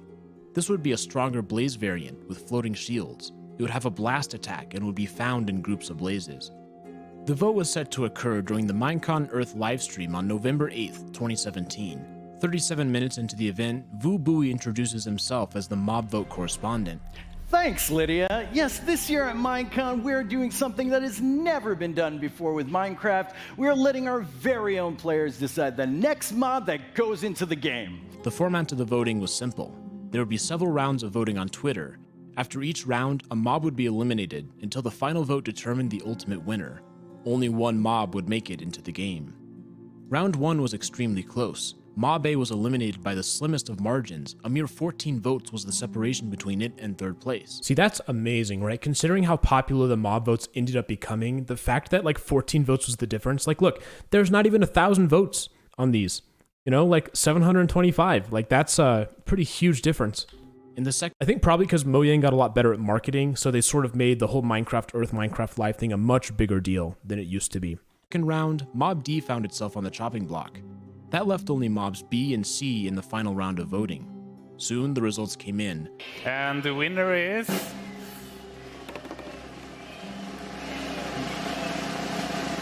Mob B. Mob B, the monster of the night skies, had defeated Mob C, the Great Hunger, by 71 votes. Mob 71 votes. See, that's the difference between Phantoms getting in the game and not getting in the game. 71 votes. Mob B would one day become the Phantom, an enemy with a notoriously mixed reception. However, the experiment proved to be a success. Voting for in-game features added a level of community engagement that had yet to be seen in the history of Minecraft. Still, there were some caveats. Fewer than 10,000 cumulative votes had been cast, a small number compared to the popularity of the game. Nonetheless, Mojang must have been happy with the results, since another vote occurred in 2018. This time, there were a couple of key differences. First, it wasn't a mob vote. Instead, it was a biome vote. The community would be deciding which biome would be Quick drink, hydrate. Always important to stay hydrated. updated first. Unlike the 2017 vote, losers of the 2018 biome vote would still eventually be updated, so there was no fear of losing any game features permanently. This time, there were only 3 possible options, a change that would be implemented for all future votes. Now, Tiny Agnes and Tiny Yins would introduce the possibilities in a charming video. The first option would be to update the desert, adding palm trees, meerkats, and oases. The second option was the savanna, which would have added a new tree type, termite mounds, and ostriches. The final option was the taiga, with new berries, campfires, and foxes. This time there was a much higher community engagement. Round 1 eliminated the desert by 6,335 votes, more than the total number of votes of any round of the previous year's mob vote. During round 2, the taiga ended up winning by a crushing 30 percentage points. 2018 saw a total of 110,273 votes cast, a tenfold increase in engagement over the previous year. These community votes were becoming increasingly popular. As promised, the taiga was updated the following year in the Village and Pillage update. In 2019, Minecon Earth was renamed to Minecon Live. Despite this change, the biome vote remained. Once again, Tiny Agnes and Tiny Yins introduced the candidates to the world. The first possibility were the Badlands, including tumbleweeds, a new cactus type, and vultures. The second option would be new mountains, including a special type of snow, goats, and a tweak to terrain generation. The final option was the swamp, including chest boats, frogs, and mangrove trees. I mean, the reason, I think one of the positives of the biome vote, like, they're not as interesting, but they say that they're eventually going to update the ones that lose, right? And which they have been, so swamps just got updated. So I think that is certainly one advantage of it. The first round was a crushing defeat for the Badlands. But, you know, I mean, a biome is just not quite as interesting as like a brand new mob, is it? And I think Mojang eventually figured that out. But the second round was a lot closer, with mountains beating Savannah by a slight margin. The victory of the mountains became a central theme in the Caves and Cliffs update. Perhaps without this vote, the update would have gone in a different direction. And then 2020 rolled around. The first possibility was the Moo Bloom, a flowery cow that would be a friend to the bees. The second option was the Isolager, an illager that would live on the mountaintops, attacking with a special ice move. Finally, there was the Glow Squid, a squid with a distinctive glowing effect. This was a unique mob vote for a couple of reasons. First, each of these mobs had already been seen in a spin-off game. The Glow Squid and Moo Bloom were featured in Minecraft Earth, and the Isolager was in a recently released DLC for Minecraft Dungeons. There was another important difference compared to the 2017 vote. Instead of having all hostile mobs, there was a split, with the Isolager being hostile and the Moo Bloom and Glow Squid being passive. Round 1 saw the defeat of the Moo Bloom, and Round 2 eliminated the Isolager, paving the way for the Glow Squid to emerge as the ultimate victor. While the Moo Bloom was a distant third, the Isolager and Glow Squid found themselves quite close together in the second round, with only a couple of percentage points between them. This tightness in the vote caused quite the controversy in the Minecraft community. 2020 was the first vote where major creators voiced their opinion on which mob was best. Among them was Dream, who promised that he would follow people who voted for the Glow Squid. This led to allegations that the vote was unfairly swung in favor of our glowing friend. Perhaps Dream's actions did enough to change the outcome. This is such a fascinating story that I made an entire video dedicated to it. Check it out if you're interested. By this point, the votes had progressed to a new level of popularity. 1.5 million total votes were cast across both rounds, a far cry from the 9,600 votes in 2017. The mob vote was no longer some obscure event. It had become one of the central parts of Minecraft Live, and as an extension, an integral part of the Minecraft culture. The internet was abuzz as Minecraft Live 2021 approached. What would the mobs be this time? Would there be another Glow Squid type debacle? The announcement videos were soon released, revealing the candidates. First was the Glare, a mob that would be able to fly to dark areas and indicate if it was dark enough for mobs to spawn. It was later revealed that the Glare may be able to help light up those areas, but this wasn't made clear until the actual livestream. The second candidate was the Allay, a blue ghost that could collect matching items and bring them to a note block. The final option was the Copper Golem, a player-buildable mob that would randomly press copper buttons. It would also have the added feature of slowly oxidizing, eventually freezing into a statue. But you, the community, have spoken, and now one mob must leave the race. And that mob is the Glare. Round 1 saw the easy defeat of the Glare. It was only able to muster about 11% of the votes. I like the Glare because I thought it would have had the most interesting lore, but it's not surprising that it lost. I think when I saw this, it was pretty clear that Allay was going to be the winner. Round 2 was closer, but the Allay ended up beating out the Copper Golem. This year mostly avoided the explosive controversies of 2020, and as of the making of this video, the Allay is yet to be added to the game. We're going to take a quick break to hear from this video's sponsor before we dive into these votes more deeply. Right, skip the sponsor. The concept is quite fascinating, and there are a lot of things to talk about. As I mentioned in the previous section, its popularity has grown very quickly. Nowadays, it's hard to imagine that the Phantom was added because of a poll in which fewer than Logical Mind asks, Retro, why only 14 viewers? I don't know, probably because I only announced it on Discord and I didn't announce it on YouTube. I usually don't announce streams on YouTube. In fact, I don't think I ever have. Yeah, maybe I will someday. I don't know, maybe. 10,000 people voted. But in 2017, the mob vote was an unknown commodity. The growth of the mob vote is correlated to the growth I'm definitely not as good of a streamer as I am a YouTuber. I think that's for sure. of the Minecraft Live event. Prior to 2017, the annual event was Minecon, an in-person convention that took place at various locations across the globe. But 2017 saw the shift towards the interactive livestream format. This was so awkward, some of these sections. And the mob vote was a central part of that interactivity. The first mob vote was clearly experimental in some ways. First, it didn't have the level of polish that future votes would have. Instead of animations with tiny Agnes and tiny Yins, it was simply a black and white concept drawing. Furthermore, it was the only vote with 4 candidates. I want to make sure we understand just how close this first vote was. In round 1, Mob A was eliminated by 14 votes out of a total of 2,680 cast. That's a minuscule 0.52% of the votes. To this date, this is the closest mob vote elimination ever, both in terms of absolute numbers as well as percentage of round votes.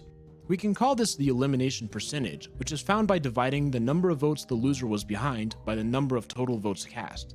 The percentage allows us to compare across different votes and rounds. The two 14 votes is the amount of people who are watching right now. closest eliminations were both in 2017, with Mob A of course, but also with the elimination of Mob D, with a 3.19% difference. On the other hand, the biggest blowout occurred in 2018, when Taiga defeated Savannah by crushing 29.31%.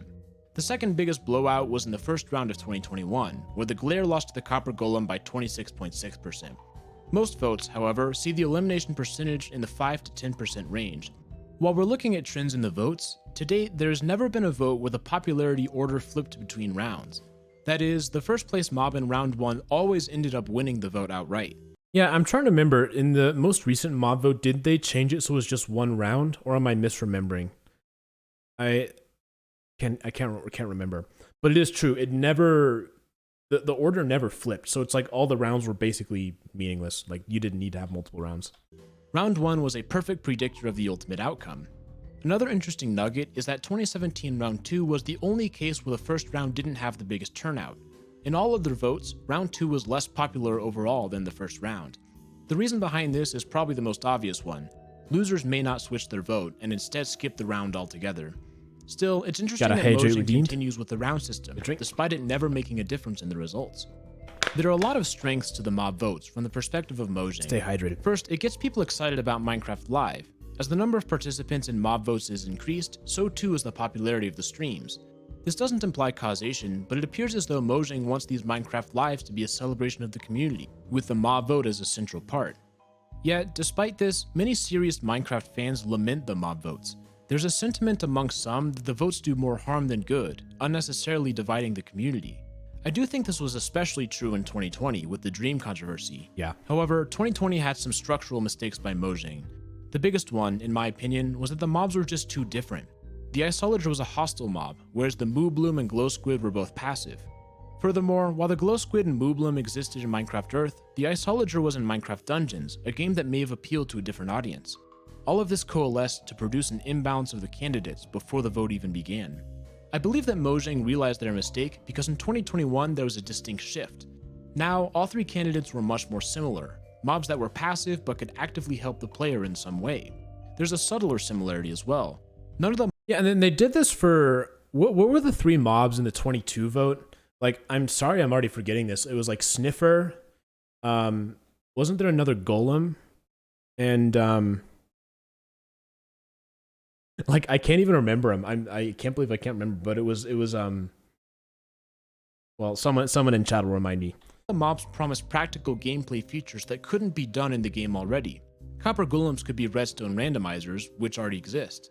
The Elay could help with item sorting, something that is possible with hoppers. And the Glare could indicate which places need to be lit up, something that is possible in Java with the F3 screen. It wasn't the Glare though, because the Glare was 21, right? I'm thinking 22. Tough Golem and something else. Let me just look it up real quick. So, mob vote 2. Rascal, that's right. Yeah, so it was the same type of a thing where it was 3 different mobs that were all passive and they could all sort of help the player, right? And I think so it's the same thing that they did here, they did in 22, which I think is a good change. I liked how they made it more they made them more, I guess, less different than each other in that respect. And also there are mobs that like they only affect your game if you look for them and like cause them to affect your game. So something like the Phantom, it affects your game whether you want it to or not. But the other ones, it's more like, oh, I have to seek these mobs out and then I can use them if I want, which is also another big change and one of the reasons that it's a better candidate list, I think, than the first mob vote. Although missing from Bedrock. Each mob has a clear and obvious use case, but not one that's out of line with existing possibilities. This served to limit the lost gameplay features of the losing mobs, which would hopefully keep people happier overall. That's a good point too, right? That the ones that got removed, they're not adding something so new and so totally different that it would be a huge loss not to have it. That's another thing a point that I like that I said. I think this was a good move. In my personal experience, there was far less anger over the Allay winning compared to the Glow Squid. I attribute at least some of this to the shift in Mojang's approach. Still, a reduction in anger is not the same as the elimination of it. One question I've been thinking about is why do the mob votes tend to be much more fiery than the 2018 and 2019 biome votes? There are at least two big reasons. First, mobs tend to be more emotional than biomes. They feel more real. Yeah, and this is why they do mobs, because mobs are just more interesting. They're more engaging, right? Like biomes are whatever. Like you can have a favorite biome, but it's not the same as having a favorite mob, I think. There's a reason that Minecraft's mascot is a creeper. Mobs are memorable, especially unique ones that find themselves in votes. It's easier to become attached to them than biomes. There's a second big reason that the biome votes were less angry, and it's that these votes did not eliminate biomes. Instead, they only changed the order of development. Were you a swamp fan, sad that it lost? That's okay, since the swamp is going to get updated eventually anyways. But if you were a Moobloom fan, the prospects of seeing it added to the game are much more grim. The way the mob votes are portrayed, there's no guarantee that the losers will ever get added. This is the crux of the issue. Whether true or not, it feels like the losers of the mob votes are ideas that will simply never see the light of day. And if you found yourself really attached to a mob that ended up losing, it's a tough pill to swallow. This is where one key argument against the votes comes into play. It may be better to never know what could have been, or what was a few votes away from being added. Yeah, and I do understand that perspective, but I think ultimately what these are about is they're about getting people talking about Minecraft, right? They're getting people interested in the game, interested in the update, interested in Minecraft Live. So I think from Mojang's perspective, the benefits outweigh the losses, and I think it's reasonable that they say that, and also I think the mob votes are kind of fun, you know? It's just like, it's something to look forward to, it's like something to talk about with other Minecraft fans. So I personally am not somebody who thinks that they're totally bad. I think there's some bad things about them, but I think Mojang has moved in a direction to make them not as bad as they used to be. Yet, it's not all doom and gloom. The losers of the mob votes have a way of trickling down in development. For example, in 2017, all the losers eventually had their effects added in a different way. Mob A's tentacle that sucked you into the ocean led to the whirlpools, which have a similar effect. Mob C's disenchanting powers resulted in the grindstone, and Mob D's increase of the difficulty of the nether was added in a huge way with a nether update. So in some ways, these mobs live on. To be fair, that's not quite the same as having the actual mob. However, there are glimmers of hope for that as well. The Hovering Inferno was planned to be added to Minecraft Dungeons, although it was cut due to time constraints. Still, a statue of it can be found in-game. It implies that there still may be some chance that the losers find new life. Mojang as a developer has a particularly good sense of the Minecraft community. I truly believe that they understand why people play the game, perhaps more so than any other major studio. They've shown a consistent commitment towards the players, gaining feedback and updating the people on what's happening. Mojang knows that these votes can fire up emotions and get people upset. So why do they keep doing them? The pessimistic view is that anger equals engagement, and that these votes get responses even if they're angry. However, there may be a more neutral interpretation. Well, I think if anger equals engagement, then they would actually be incentivized to make the mob votes even more controversial, right? And in recent years, they've shown that they're trying to move away from that type of a thing. So while I do agree that people getting mad is the same as people talking, I think Mojang is not necessarily trying and intending for people to get mad. Most of the anger comes from people who are deeply engaged in the Minecraft community. But I have to wonder how much the average voter gets upset over these things. Not the people who are responding on Twitter, but the person who's more of a casual fan. Speaking from personal experience, I never realized just how vitriolic these votes were until I had a Minecraft community of my own. It seems as though there's a possibility of the anger being the voices of a vocal minority, with most voters not caring so much. And actually, I think you see this effect in a lot of things, right? So if you spend enough time in communities where it's more hardcore Minecraft players, so like the RGN server is an example of that, right? Most people who are discussing on that server are hardcore in the sense that they know the game really well, they follow the updates, they know what's going on, that type of a thing.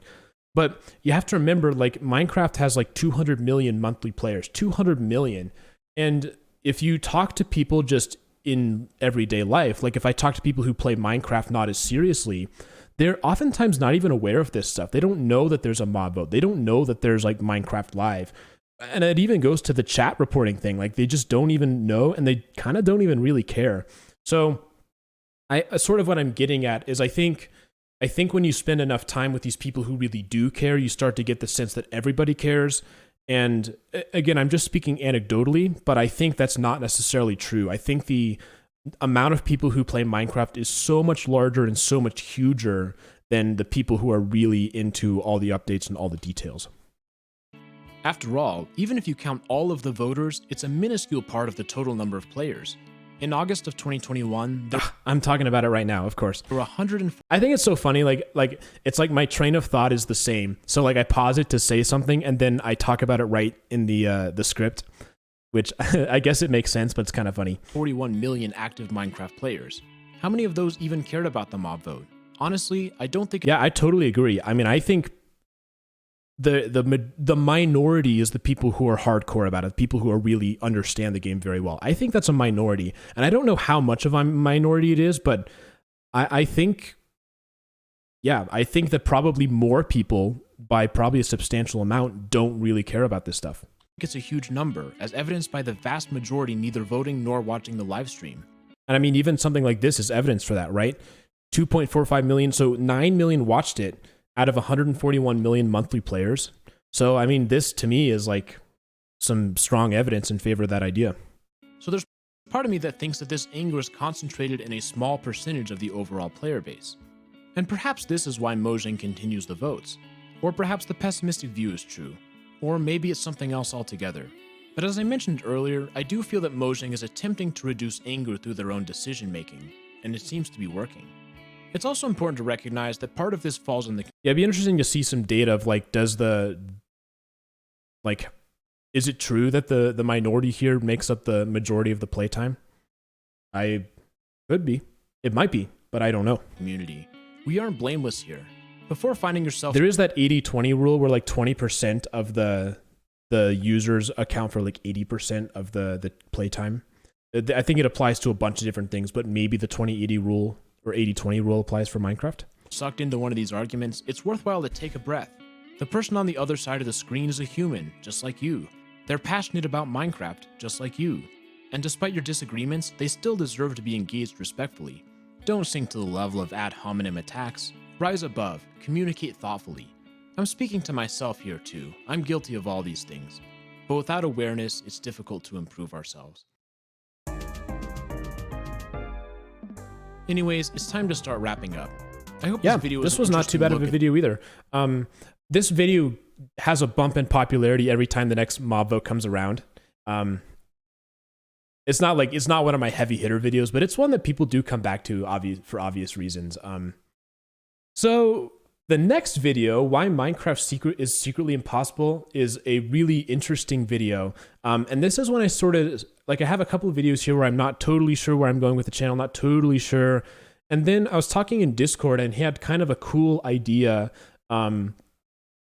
like thinking about the game just analytically. I'm like, wait a minute, a lot of this stuff we can't really know how to do. I can't even remember how it came up. We were just in the Minecraft chat. And I was like, that would be a great video idea.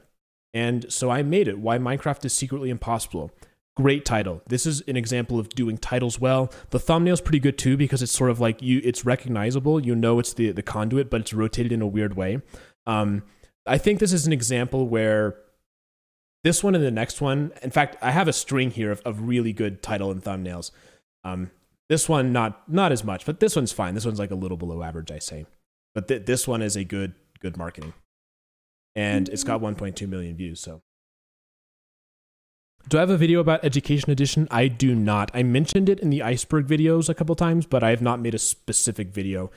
Actually, the education edition is a video that I scrapped. So I actually did a decent amount of research on it, but then switched to different projects for whatever reason. And it was actually right around this time that I switched. So I could maybe revisit that at some point. I mean, I sort of looked at Minecraft Edu and sort of like showed how there was like a mod pack that like a teacher made.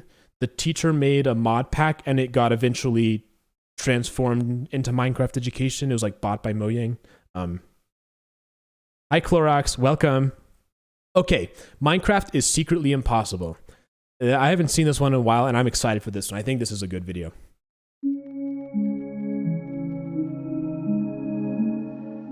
Imagine for a second that you've never heard of Minecraft. Yes, this will be a I love the goofy smoky things in the background. Kind of cool. challenge, as for many of us, it was an important part of our childhood. But now you know nothing about it. No memes, no history, no Minecraft Live, nothing. It's all gone. Now, let's say that one of your friends told you about this great new game called Minecraft. You buy it, download it, and open the game. How far do you think you could get with no outside help? How much of the game could you reasonably be expected to figure out for yourself? I've had this question in my mind for over 10 years. When the Nether was added in 2010, it really bothered me that there was no way to know how to build a portal using the information in-game. One of my friends had to tell me about it. Minecraft has changed substantially since then, but it still suffers from this problem. Yeah, and I'm not lying there. Like, that was something that I was thinking about way back then. I was like, well, wait a minute. Like, is there some secret way that tells you how to make a Nether portal, or do you just have to, like, figure it out? I was like, that seemed kind of weird to me. So how far could you get using in-game information only? Tonight, we're going to aim to finally answer that question. Here's how this will work. We'll simulate a blind playthrough of the game. As we discover features, we'll try to give them a clarity score from a scale of 1 to 5. 5 means that the information about how to access the feature is clearly obvious in-game.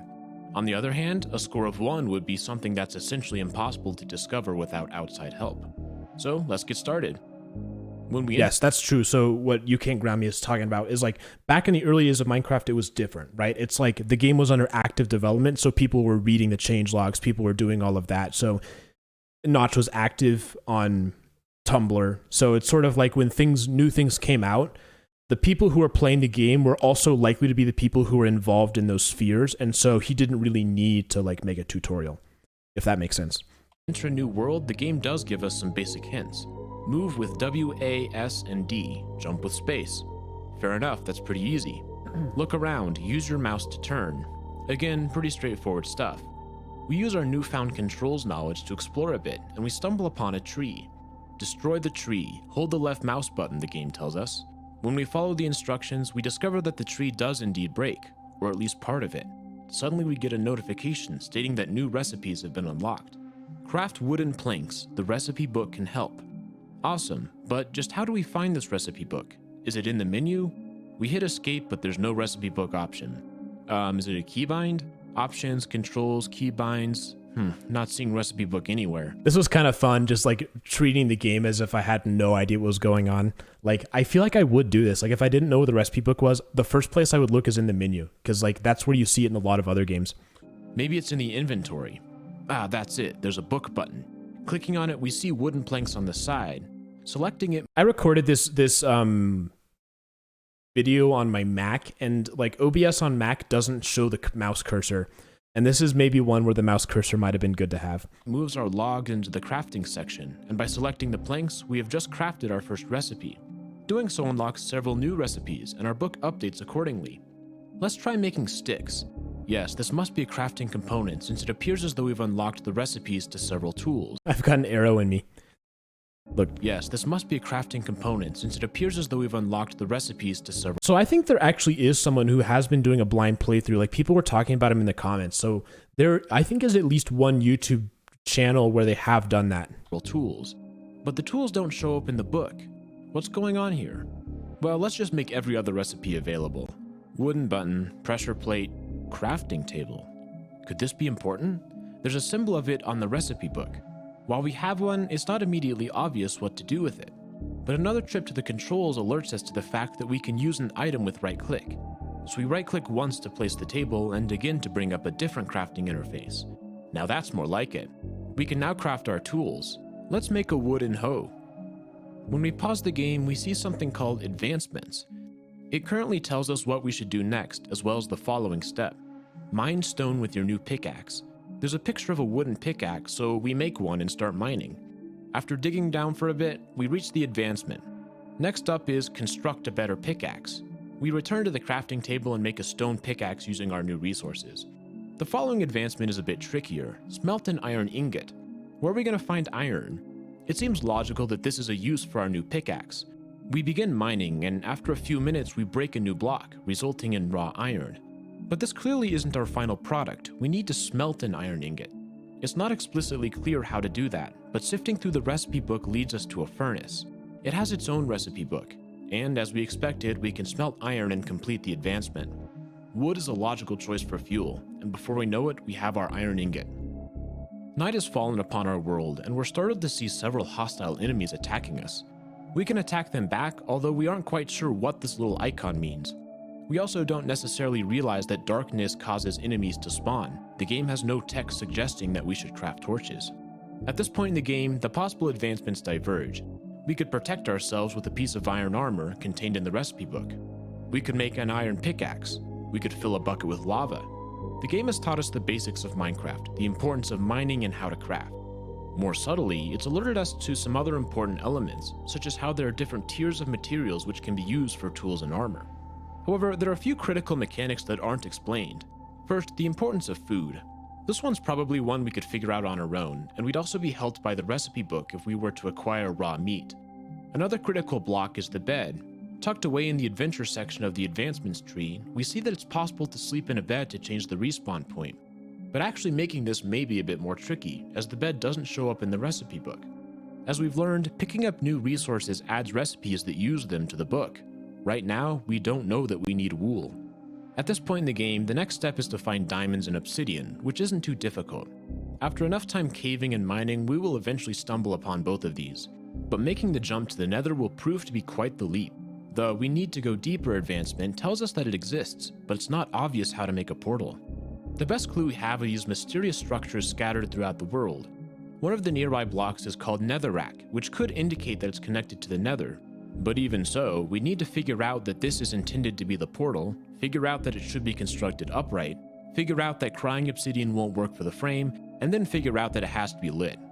For something so crucial, there are too many steps that have to be found consecutively. Yeah, I agree. And I think you could do it. I think it would be possible. But it's one of those things where you'd have to think about the game in a really critical... You have to think about it like it's a puzzle game. And the game has not asked you to do anything like that so far. And so, personally, I think it's not necessarily the best design that it doesn't... requiring the player to take this leap of faith is not something that is going to work well in this case, I think.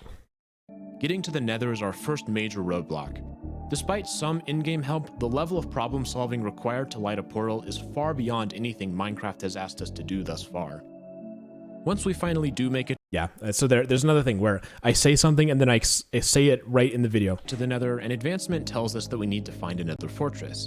This isn't hard, all it takes is some exploration. It's also likely that we will kill blazes when we are here, since they're a new enemy.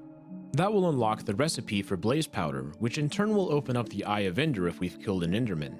We know that these are important because of an advancement. I Spy tells us to follow an ender eye. When we use one, it leads us in a direction.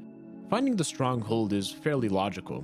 When we discover the end portal, there's a 75% chance that there will be at least one Eye of Ender in the frame, which serves as a tutorial. Once we enter the portal, the dragon fight is very doable blind. It's visually obvious that it's being healed by the crystals, and we can damage the mob just like anything else. There are many new things to do once the dragon has been defeated. The next generation implies that we can pick up the egg. Figuring out how will take some creativity and will require us to understand torch mechanics, which we may or may not have learned. The method for respawning the dragon is not obvious whatsoever. The End Again advancement tells us that it's possible and that it uses end crystals. However, we have no idea what to do with them. Remote Getaway indicates that we can escape the main island. While the end gateways are glowing, we must still figure out that we need to use ender pearls. Otherwise, we could make a bridge to leave the island. The elytra is not difficult to find, and using it is fairly straightforward. However, nowhere does the game explain that fireworks can be used while flying, a crucial missing piece. We've also killed shulkers during our in-city raid. The recipe book tells us how to make shulker boxes, and while it's not mentioned, we can figure out that they're portable storage with some experimentation. Now that we've completed the main story and explored the end, let's return to the overworld to see what else we can do. If we wander for a bit, we'll stumble upon a village. Trading is easy, the UI is intuitive. Iron golems spawn naturally here, but instructions of how to build them are nowhere to be found. That's better than the snow golem, whose existence has no reference in the game whatsoever. Raids could be logically discovered, but they're also likely to happen by accident at some point. One thing that's much less likely to occur accidentally is curing a zombie villager. Despite the advancement telling us it's possible, the information needed for this is found in a very obscure place, hidden in the basement of some igloos. Once you're down here, the signs do help you with the process, but getting to this spot is something that not all players are likely to do. I think even if you do get down here, it's going to be pretty hard to figure out what to do, right? You know that you're supposed to do something, but you don't get a lot of chances, right? If you get it wrong the first time, you can't do it again easily. So I think this is one where, while technically it tells you what to do, it probably wouldn't, it's unlikely you'd actually be able to figure it out. While we're down here, we notice that the brewing stand has a splash potion of weakness. This tells us that the stand is used for potion making, and it's confirmed to be possible by the advancement. We can guess that we need blaze powder because of the UI. Even so, the actual process for brewing is a complicated sequence of steps. The game fails to even explain the importance of nether warts. What about other types of magic? The advancement and recipe book tell us that an enchanting table is possible. Once we make one, the UI is fairly straightforward, assuming that we've discovered lapis.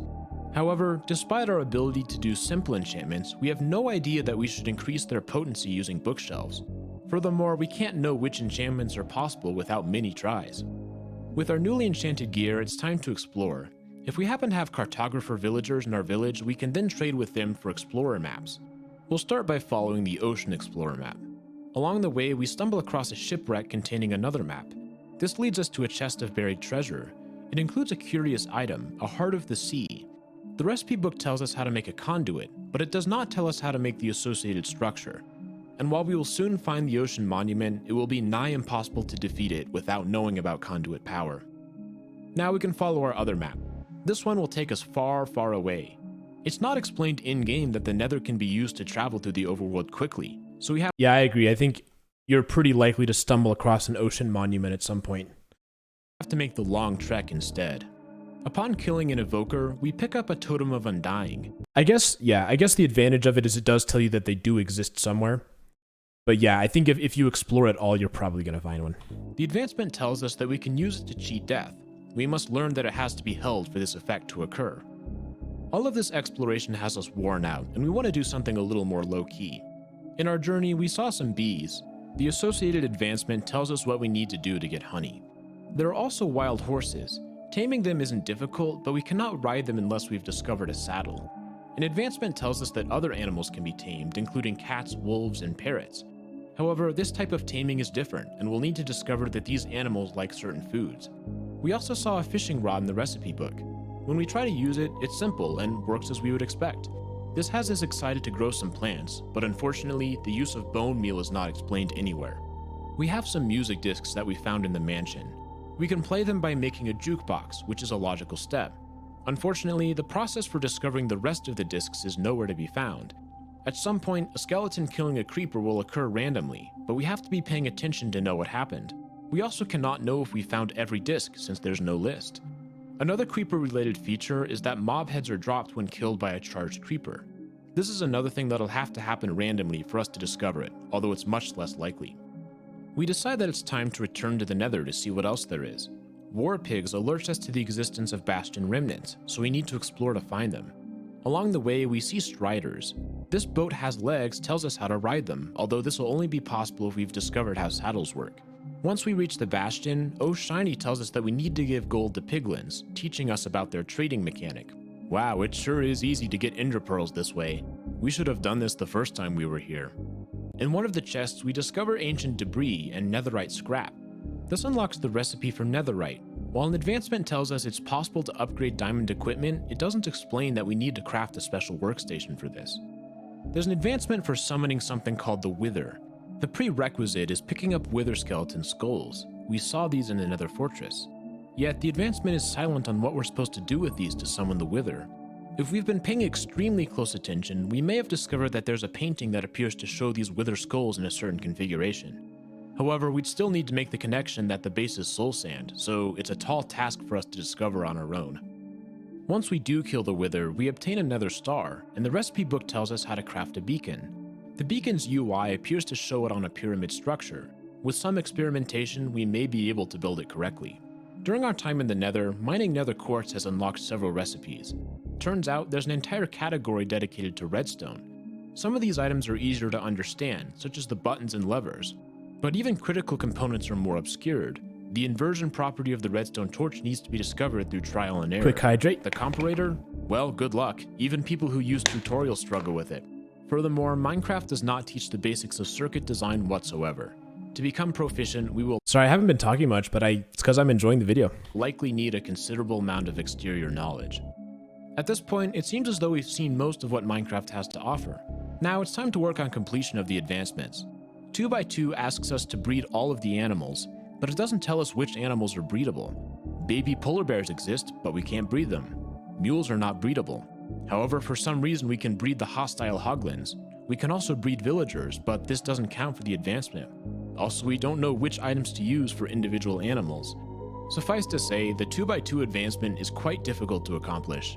So too is a furious cocktail, since there's no list of the required effects. Discovering them manually would be frustrating. That's not to mention the hidden achievements, which would only be discovered by the most enterprising of players. And that just about concludes our experiment. We've seen every major feature and several minor ones. So how did Minecraft do? How far could you really get with no outside knowledge? In my opinion, the most egregious issue is still the Nether portal. It's one of the lowest scoring features, but it's absolutely critical if you want to complete the game. This needs to be fixed. It's such an important milestone that it shouldn't be this difficult to find. The ruined portals already serve as the ghost of a tutorial.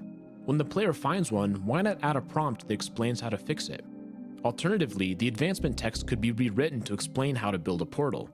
In fact, this would help with many of the more mysterious features, like Elytra Flight, the Wither, the Conduit, and Potion Brewing. The system for in-game help already exists. Let's utilize it, make the advancements more clear. This would be an extremely easy way to improve the game for new players. The other advantage to this system is that the player can choose if they want the help by looking at the advancement screen. If you've been playing for a long time, there's simply no need for handholding. It's available as needed. Anyways, it's time to start wrapping things up. It was really fun for me to see how much of the game is discoverable with no outside knowledge. What do you think? Yeah, that was kind of cool. I thought that was a good video idea. And I think the video was pretty fun, pretty engaging. We'll go ahead and end with that. This has been Retro Gaming Now. Thanks for watching, and I'll see you all in the next video. Have a great day. Yeah, so then I had another video, which in some ways is very similar, right? So it's sort of about like accomplishing goals within the game, and it's about what goals would be possible, but it exists in a very different paradigm. And this is Minecraft Doesn't Need You. And this is another one where title is great, thumbnail's great, you see all the Endermen looking at you. And for me, the thing that really does the title is the period at the end.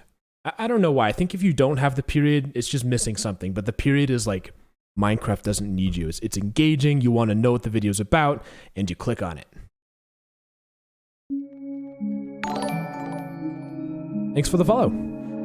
Minecraft is a game of enormous Yeah, this is one where I had a lot of help from the Discord too. Like we talked through this one. creativity. The world is a canvas, the blocks are the paint, and the player is the artist. Yet the Minecraft world is not static. I actually did watch this video a couple of days ago because I was thinking about it. Even as the player does nothing, things happen in the world. Sheep eat grass, mobs spawn and die. Lightning strikes the earth and trees burn. Random events occur even without the player. The canvas has a life of its own. But what if there never was a player? What would happen if we let the Minecraft world run forever by itself? Random movements and events, unencumbered by the will of a human being controlling an avatar. Could anything interesting ever happen? Let's consider such a world. We won't worry about the obvious practical limitations of infinite time, such as processing power or memory concerns. We'll also assume that this is an environment where chunks are loaded, such as on a server. With that, the stage is set. We now boot up our world, and we watch. To begin, there's really not much to see. Animals walk around, villagers go about their routines, mobs spawn during the nighttime. The world is as we expect. Everything that we see is apparently no different to an average gameplay session. However, despite this mundanity, there is one important result worth mentioning. With infinite time, mobs that move around could eventually move to whichever block we want. It doesn't matter how far away this block is, all that matters is that they have a path to it. Since mobs take random paths, their movement is predicated on a random number generator. If we generate enough times, we'll eventually get the correct sequence for wherever we want these mobs to go. Do we want to get a creeper on top of a jungle temple? Do we want a husk on a mountaintop? By rolling the dice enough times, this will eventually happen. Remember, time is not a problem here. We're not looking at what's likely. With an infinite amount of time, that doesn't matter. Instead, we're looking at what is possible.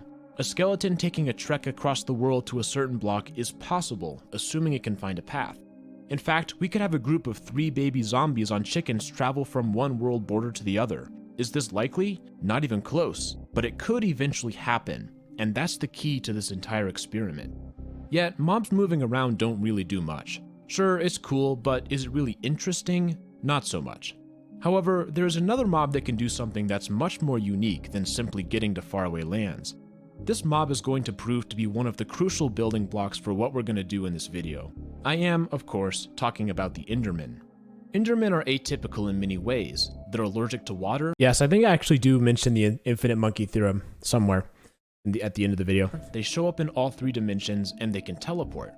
But all of this... The Endermen are really what make this work, right? The fact that they can pick things up is a pretty unique thing. I feel like a mob like that wouldn't be added nowadays. Pales in comparison to their most powerful ability.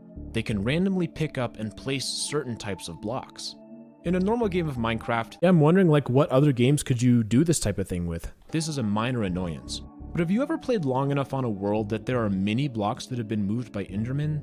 Seemingly wherever you go, you find random grass blocks, and at some point it starts to become a little bit annoying. Well, in our infinite time system, the Enderman could do exactly the same thing. However, we have so much time available that the Enderman could eventually construct almost arbitrary structures. The Enderman could randomly choose to make a pillar, construct patterns, or spell out text. They can also remove blocks and build using negative space. Their teleportation capabilities allow them to go through walls, assuming that there's a place for them to land. They look for open spots 32 blocks along each axis. This means that they can move vertically up or down into caves. As a result, the Endermen are able to get to a very broad range of locations.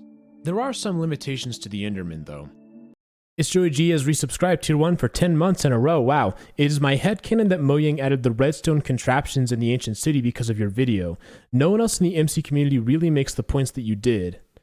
Sorry for the late chat, I got distracted. So, because of which video? Oh, because of this one? You're sort of saying that like they tried to give a tutorial a little bit. I think, yeah, whether they saw this video or not, I do agree that a lot of the ancient city stuff appears to be designed to like teach the player how to do something, right? It's very obvious that they needed some sort of redstone explanation. I think to me the whole souls thing is really kind of interesting, right? Like when the ancient cities came out, and I'll talk about this a little bit when we get to the Warden deep dive, but it's like so much of the stuff that they seem to show is just so similar to my interpretation of souls, right? Like it's kind of uncanny almost how well it fits into the things that I've already had. So I'm not necessarily sure if it's a case of they watched my video and they liked the idea, or that my video had the right idea initially and then they continued on with that.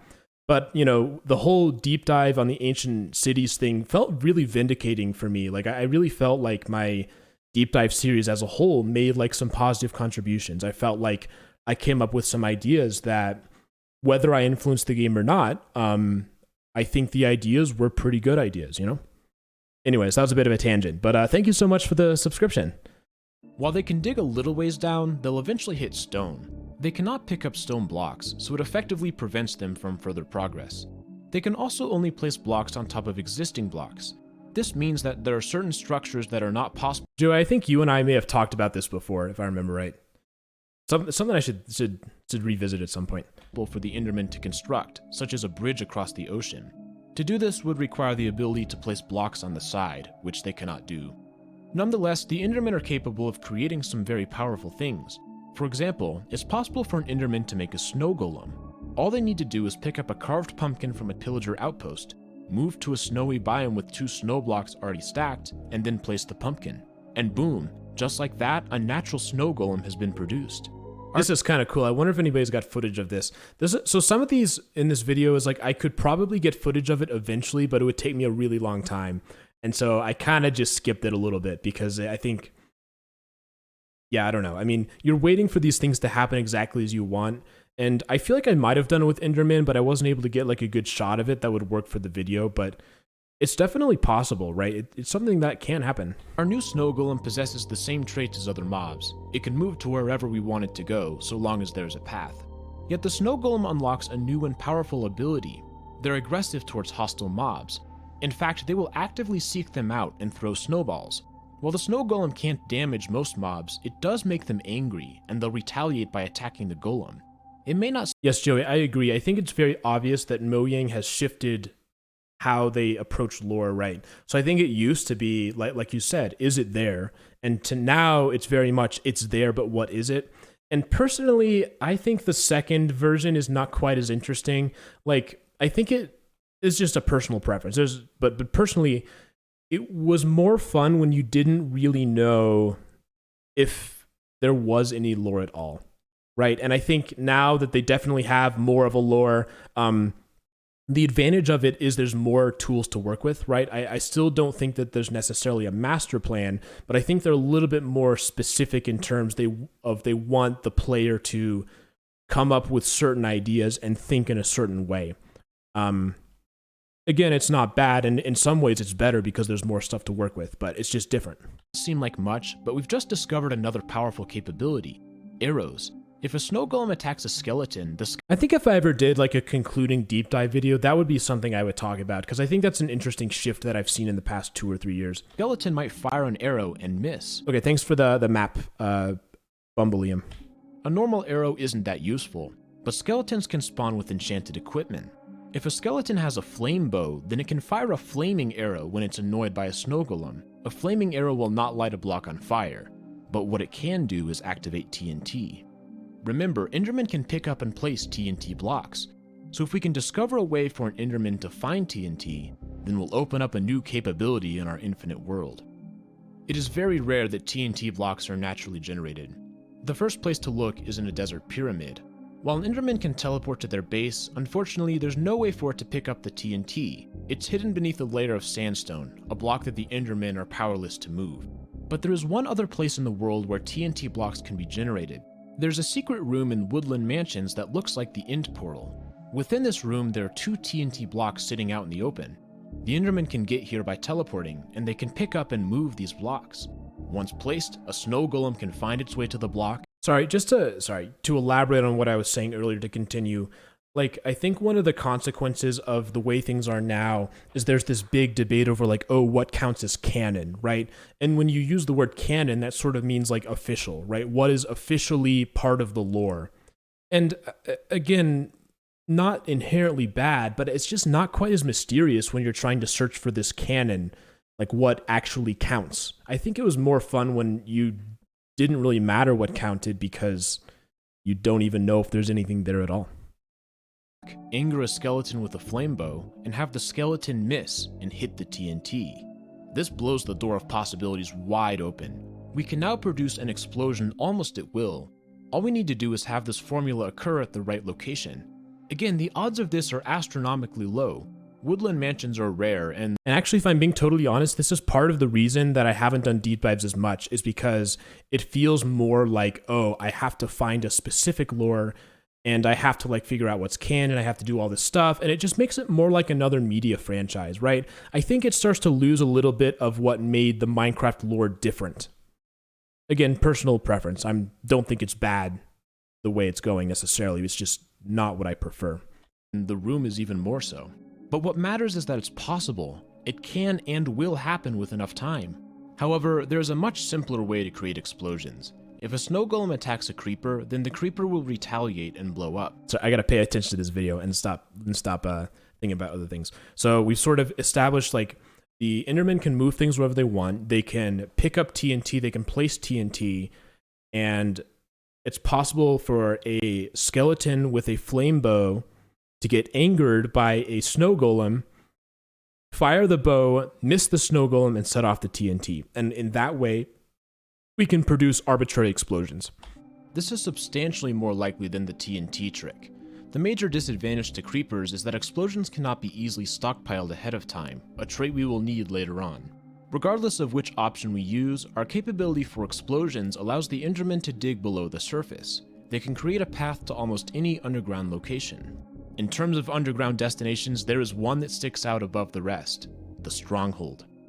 That's right, the Endermen can use explosions to make a path to the Stronghold, and more specifically the portal room. Now, most portal rooms will not be lit by default. The player is intended to find Eyes of Ender and place them. But there's a 1 in a trillion chance that the frame will be completely filled. And if we happen to be on one of these seeds, then the Enderman will have just created a path from the surface down to the end.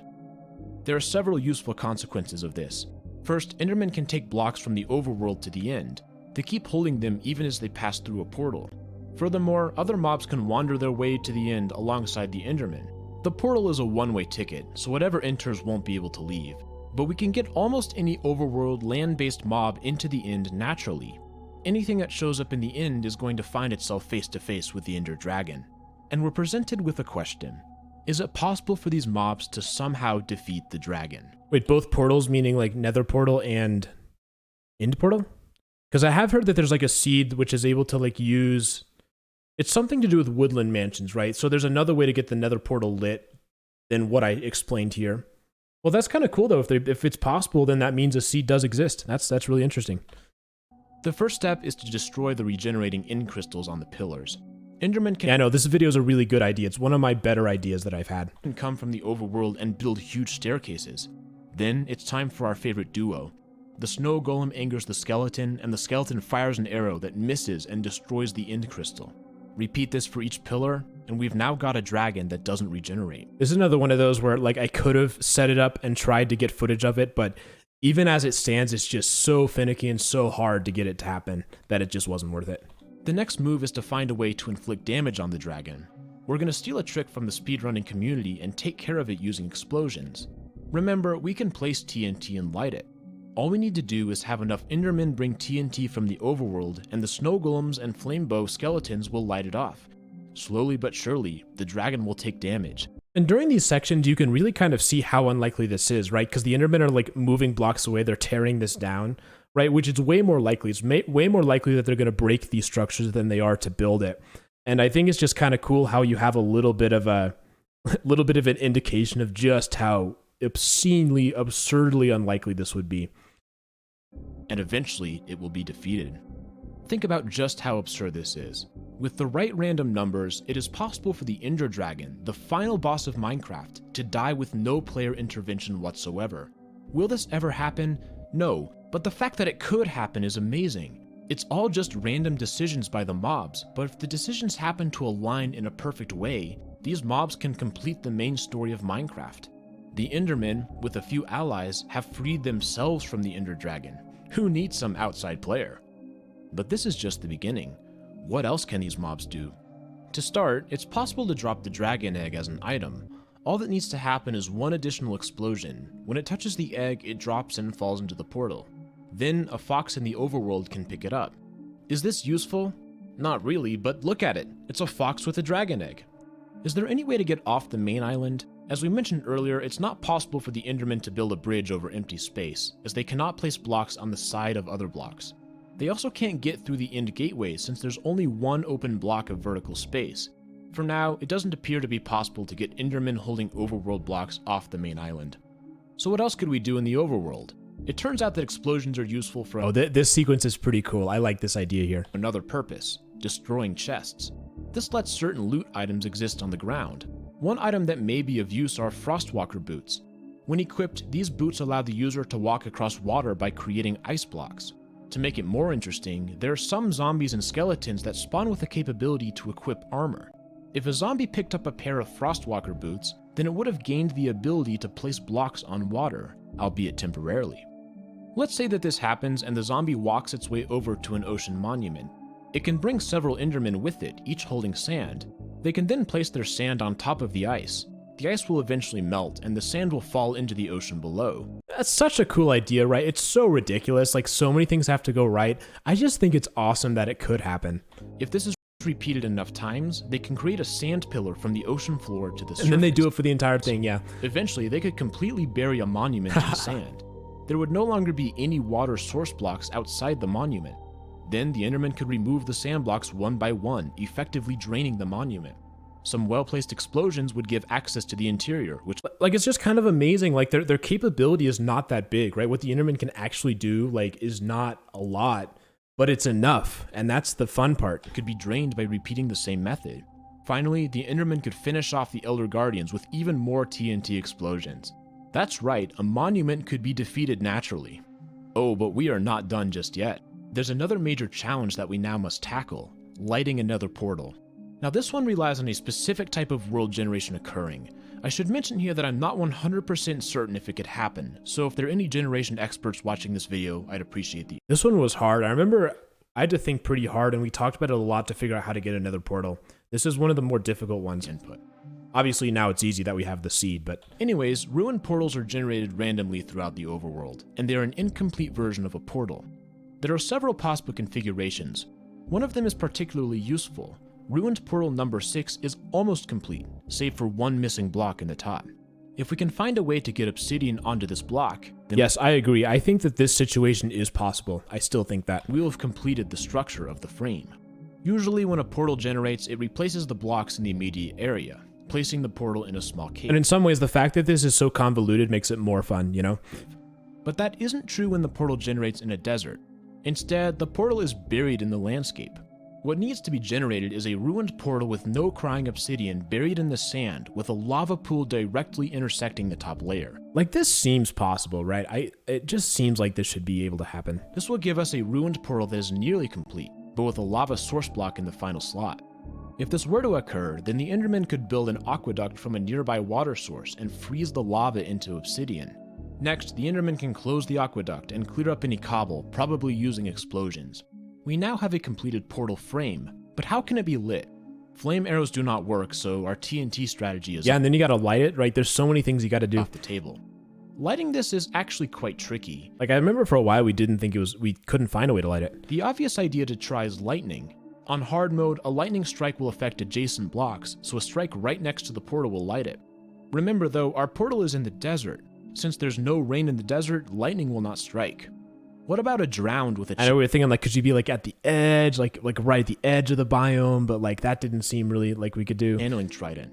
Unfortunately, as of 1.18.1, enchantments on a drowned trident don't work. And then there's a bug, so we can't use channeling, right? I was like, oh man, are we ever gonna find a way? Maybe this is a bug, but for now we're gonna need to find another way.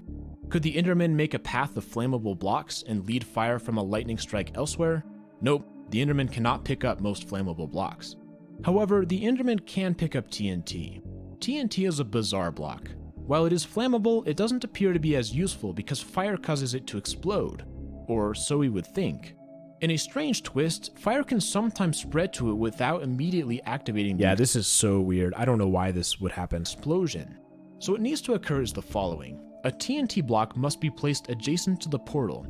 It's one of those things that almost feels like it's a bug. Like, almost. Then a nearby heat source must light it in such a way that it doesn't explode immediately and instead lights the portal.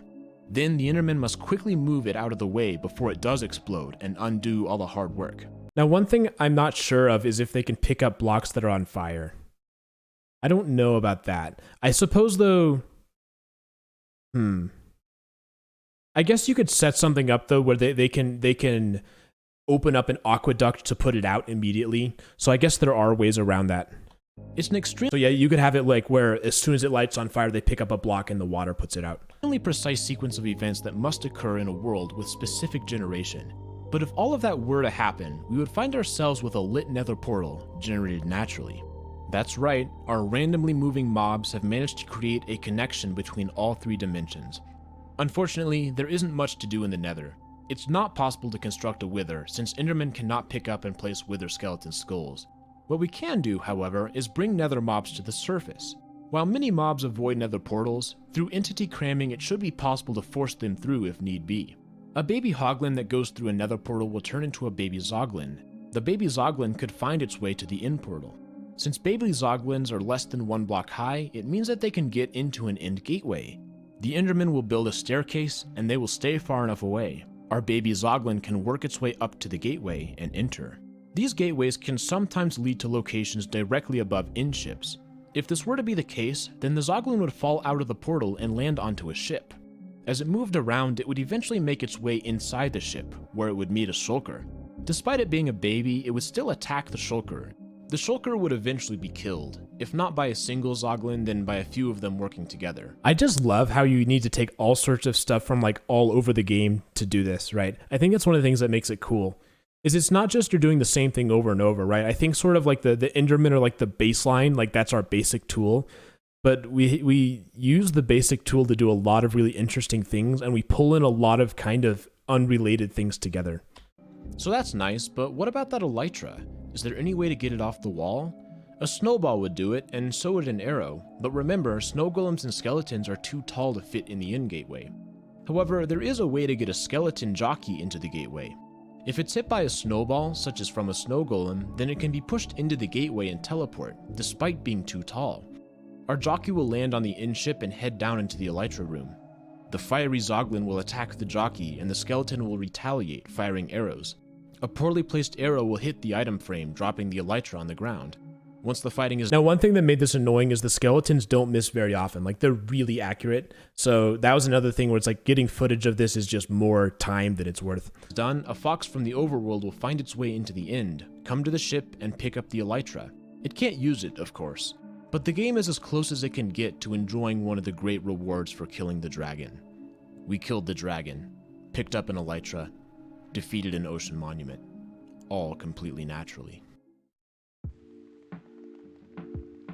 Obviously, this video is a thought experiment more than anything. The odds of things happening in these specific orders are incomprehensibly low. It's so low that it reaches the point of absurdity. The Minecraft example is similar to other thought experiments. It's analogous to the story of a monkey hitting random keys on a typewriter. Almost everything it will produce is meaningless gibberish. But given enough time, the monkey will one day type the complete works of Shakespeare. This idea exists in mathematics. I think there's a decent chance somebody's seen this at Mojang. Pretty decent chance. With the appropriately named infinite monkey theorem. This theorem states that, with infinite time, the monkey will eventually type every possible finite text with a 100% probability. This isn't just speculation, it's been mathematically proven to be the case. The same principle applies to Minecraft, but instead of monkeys typing on a typewriter, it's random number generators selecting specific values. Most of these values will be gibberish that accomplish nothing, but not all of them. Just like the monkey writing Shakespeare, the random generators are capable of doing great things, like killing the Ender Dragon. Minecraft is a game that gives the player a unique sense of creative control. But given enough time, perhaps Minecraft itself is capable of some creativity of its own.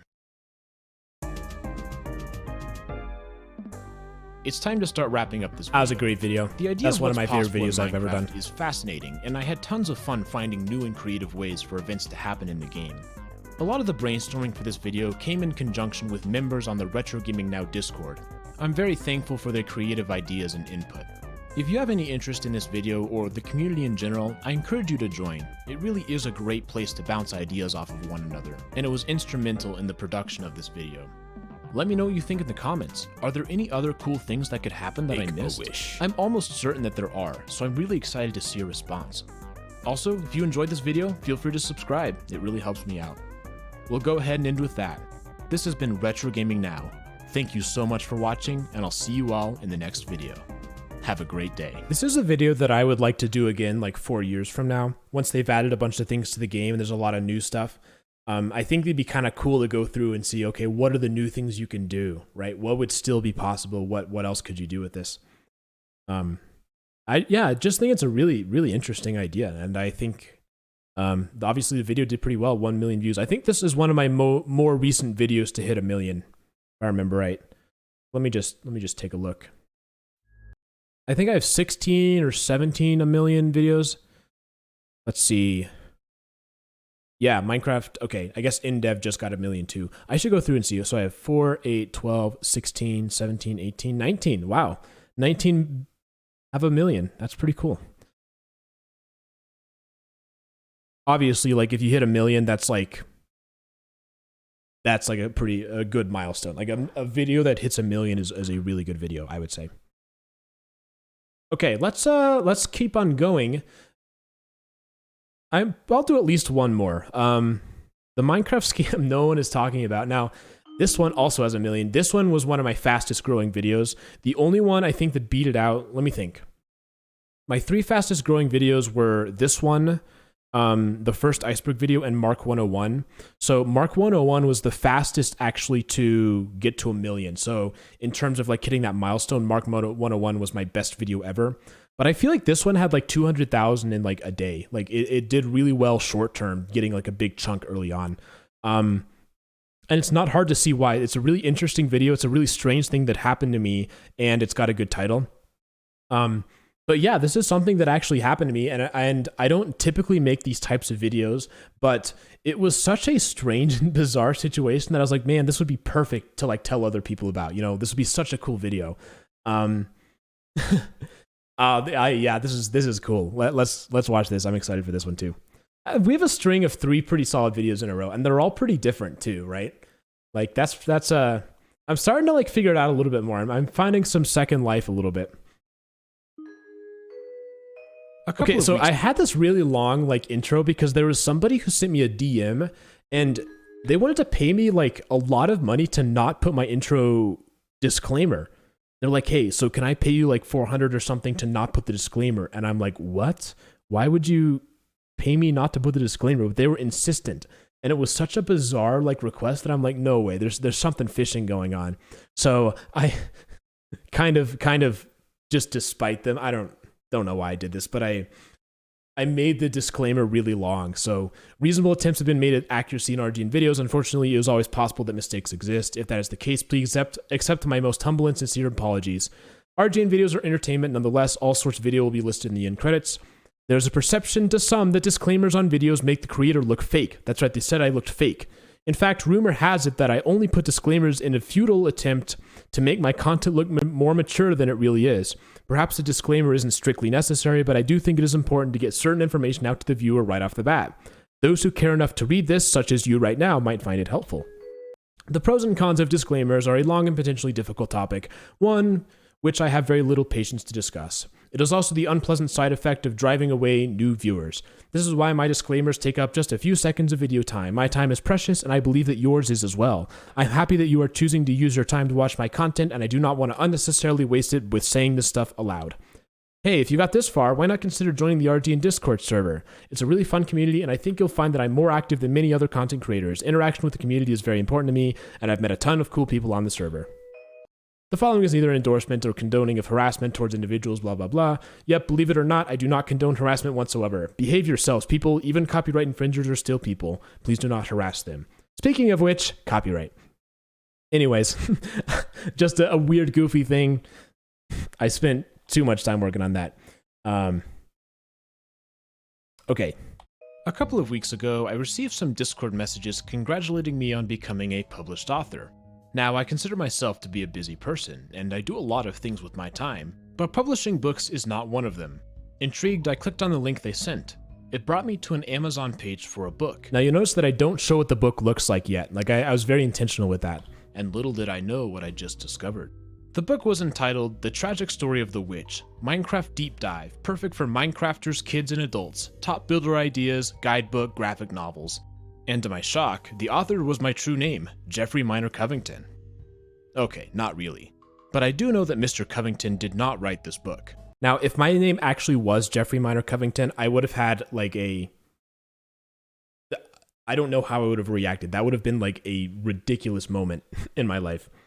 For those of you who have been watching my channel for a while, you may recognize part of the title as one of my deep dive videos, specifically my video about the Minecraft Witch. It's one of my more popular videos, having been viewed over 1.6 million times. Among that number was our friend Jeffrey.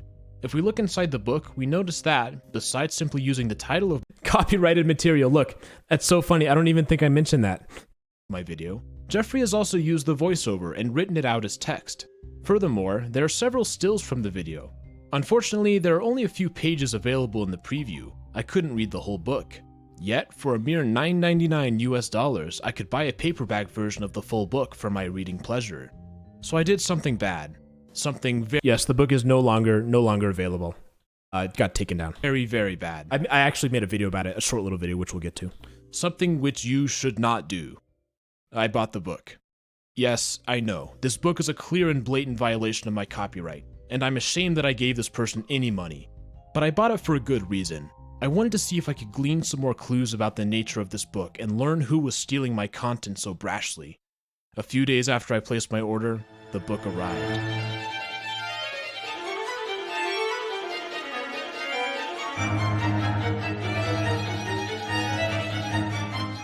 This tome is an unpleasant specimen. It's a paperback with a matte. Yeah, this music is actually from a string quartet I wrote. It's more serious music, but I just used it here for some reason. finish. The cover is extremely ugly. I think it fits. It's an incoherent mess, reminiscent of the regurgitations of a sickly cat. It's so bad. It's ridiculously bad. Like, I don't... They could have even... It's just... It's like they went through all the effort to, like, write the program to do all this, and they didn't even, like... It's just... I can't even, like... There's no words to describe how bad it is. Cow. A large Minecraft logo imposes its will at the top. Whoever designed this was clearly not very good at Photoshop, as their attempts to cut out the Minecraft logo still included a tiny white border. It's not even centered on the pine green background. Oh, and this text is so bad, you can't even read it. Below that is a stripe which reveals the title of my video, imprinted in yellow text. Two different colors of yellow. And again, not centered. The kerning of the letters is a disaster. It's difficult to tell what counts as a space, causing the title to feel cluttered and unsettling. Further down is the main attraction. There's just weird gap before it, you know? There's no, like, border or... I mean, I don't even know how you could fix this, but, like, it's just fundamentally bad. An image of a witch alongside yet another title, loudly proclaiming that this book is, indeed, about the witch. There are various witch-related items scattered about. This image in isolation is surprisingly high quality compared to the rest of the cover. Gee, that's an understatement. Notice the use of symmetric parallelism, the slight curvature of the text, the subtle gradient, and the background that adds just enough interest. This part of the cover is well done and very nice. Yet as we look closer, the image seems to be a bit stretched. Something fishy is going on here. A brief Google search alerts us that this image is actually the thumbnail of a different YouTube video, How the Witch Was Made by OrPros. Sure enough, whoever made this cover dragged it over and stretched it out, for our second copyright violation. To top it off, the elements of this cover are surrounded by a large purple border, but it's a different color of purple than the title background, both of which are different than the gradient of the second title. That's not to mention the green secondary background and the different green witch background. Oh, and the title is made from two different yellows. These are feeble attempts to add some unity to the cover, a pathetically ineffectual... I know, it's amazing how bad it is. It's like you couldn't make it worse if you tried. But, like... It's just absurd. Move.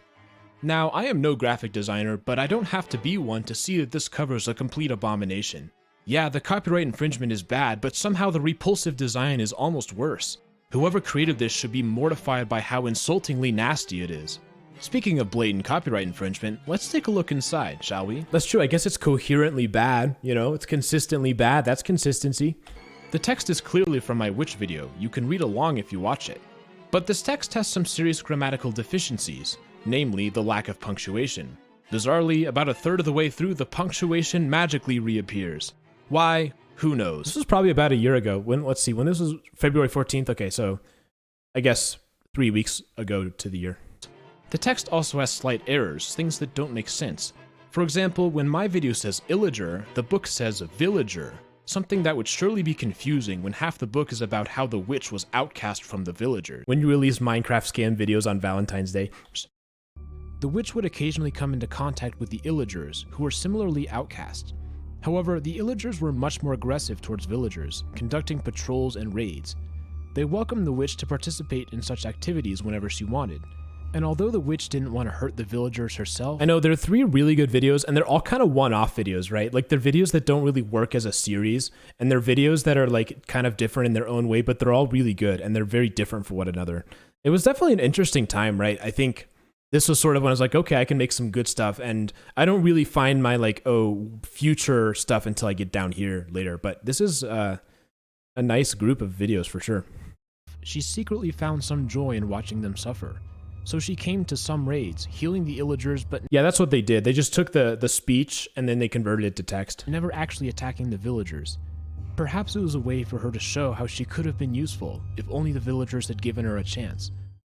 It appears obvious that the text was taken from a speech-to-text generator and plopped in with little edits. Yeah, I know. The ARGs were like a nice surprise. That's something I'll talk about more when I get to those videos, but it's in some ways a pretty logical progression from like the deep dives, but like, I don't know. I mean, I just want continue to try and think of ways to improve and like, you know, be more creative and be more interesting with my videos. And ARGs are sort of where I'm at right now, but definitely not everything. You know, I think the trajectory of the channel should be consistently upwards, and it should be consistently analytical and consistently thinking about what's next and what can I do that's better. And ARGs are, yeah, I kind of just repeated myself there, but editing. There are interspersed pictures from the video as well. The screen grabs do align with the text. Your dad saw you watching the stream and asked if I was talking about Pinocchio. Again, though, there was no proofreader, as some images are from strange moments, such as the middle of a fade transition or a diagram before all the parts are listed. Furthermore, many of them are extremely dark, something that doesn't always translate well to a printed picture.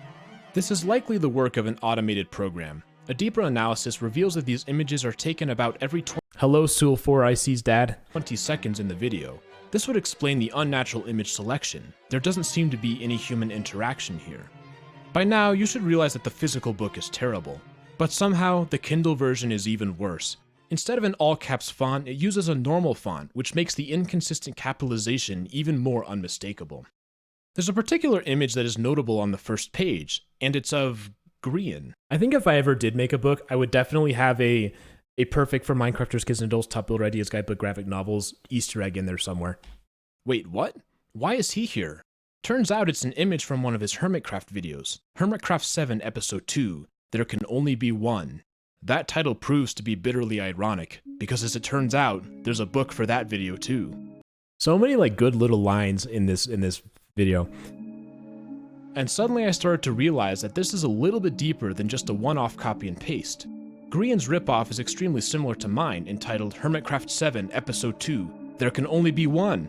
Perfect for Minecrafters, Kids and Adults Top Builder Ideas Guidebook graphic novels. And it's funny because this video is stylistically a lot different from my other videos, right? Like, I think it's not very RGN in some ways, but in other ways, it's like extremely RGN. Like, I don't know if that makes sense what I'm saying, but it's distinct to a lot of what else I've done, but you can feel the influences of it. It has a similar garish cover, but at least this time the warped thumbnail is from the correct video. The interior of the book has the same format as mine. The author is also similar. Milton Minor Floyd seems awfully close to Jeffrey Minor Covington. The price is even the same. So there's a book for my Minecraft video, and there's a book for Grian's Minecraft video. And a question began to form in my mind. How many of these books are out there? Are there other YouTubers who have had their videos stolen? This was definitely a light bulb moment once I started to realize, like, oh, there's a lot of them. And we had like people on Discord try and search and see how many we could find. So I got to work and I began to compile a list of every single one of these books that I could find. Yeah, for a while on this Discord server, everybody was changing their names to all of the different authors. It was really funny. In total, I was able to find records of 25 similar books.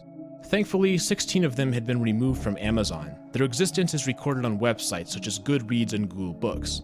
These sites have no preview of the text, only the cover and some basic information. Two stuck out as extremely familiar. Yes, I know. I'll make you a mod. It's Joey G needs to be a mod too. And somehow Clorox is still a mod. The Unnerving Secrets of Minecrafting Illagers Deep Dive. Perfect for Minecrafters, Kids and Adults Top Builder Ideas Guidebook graphic novels. And Disturbing Secrets of the Piglins Minecraft Deep Dive. Perfect for Minecrafters, Kids and Adults Top Builder Ideas Guidebook graphic novels. This second one used the incorrect thumbnail once again. Like, that's the part I don't even get. Like, how did they get the incorrect thumbnail? If they're doing this automatically, like, does it just pick the wrong one? Like, how do you, like, is your code so bad and so buggy you can't even get the right thumbnail? So I've been struck 2 more times by 2 more authors. This time, Bonnie Minor Eland and Harrison Minor Davidson. No, I agree. I think it's pretty clearly automated to a certain extent, but it's so weird, right? Like, it's in this weird limbo zone where there's enough to it that seems like a person did it versus a lot of it where it's like the code obviously did it. So it's in this, I guess it's like maybe what I'll say is the person who wrote the code didn't write very good code, is what it is. That put my total of bootleg books at 3, but as it turns out, I was one of the lucky ones. I tracked down the source video of every book and made a list of them with the original creators. Because they're a little bit different. Lucky ones. Let me pause it again. I tracked down the source. Like, they're not all the same. Like, this is a different font here. This is like a whole different thing altogether.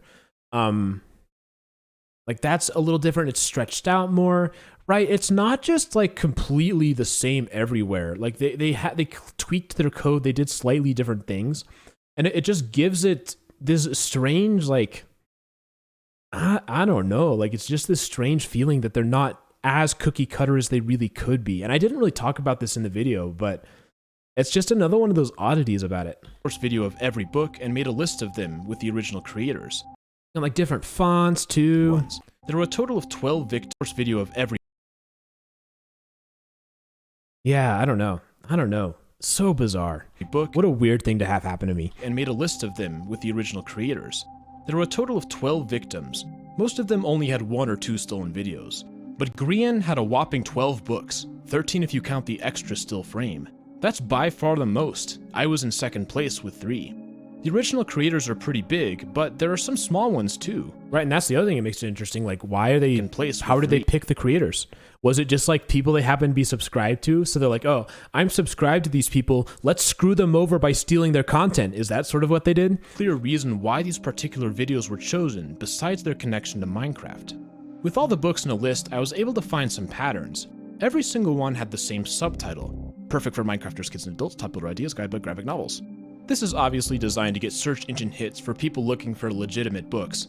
Strangely, most instances of the word Minecraft are replaced with Minecrafting. And that doesn't make sense either, right? Are they trying to like make it so that it's close enough to Minecraft where people will find it, but not close enough that like they get DMCA'd or that like the actual Mojang finds it, right? Like it's just so many odd and hard to explain things about it. Like Minecrafting capital C, Minecrafters no capital C. Furthermore, almost every book had an author of the format, first name, minor, last name. Right, so this makes sense. Although there were a couple whose But why? Why are these not the same, right? middle name was Forge. There's so many strange things. Like builder and build. The format, first name, minor, last name. Although there were a couple whose Spraggin. There's just so much going on here. It's middle name was hilarious. Forge. They were also all added to Amazon in March or April of 2020. Okay, well, let me see. So it might be it's like as they get further on, they change it, but they don't, right? Because this one's different and this one's later. Like they're like reusing different code at different points. So like this one is different from this one. Like they don't figure out what their style is. And it's like, okay, so maybe they submitted them all to Amazon at the different time and Amazon approved them at different points. That's always possible. But it's like, it doesn't matter how you look at it. It just doesn't make sense. There's not a logical reason for why things are changing so much.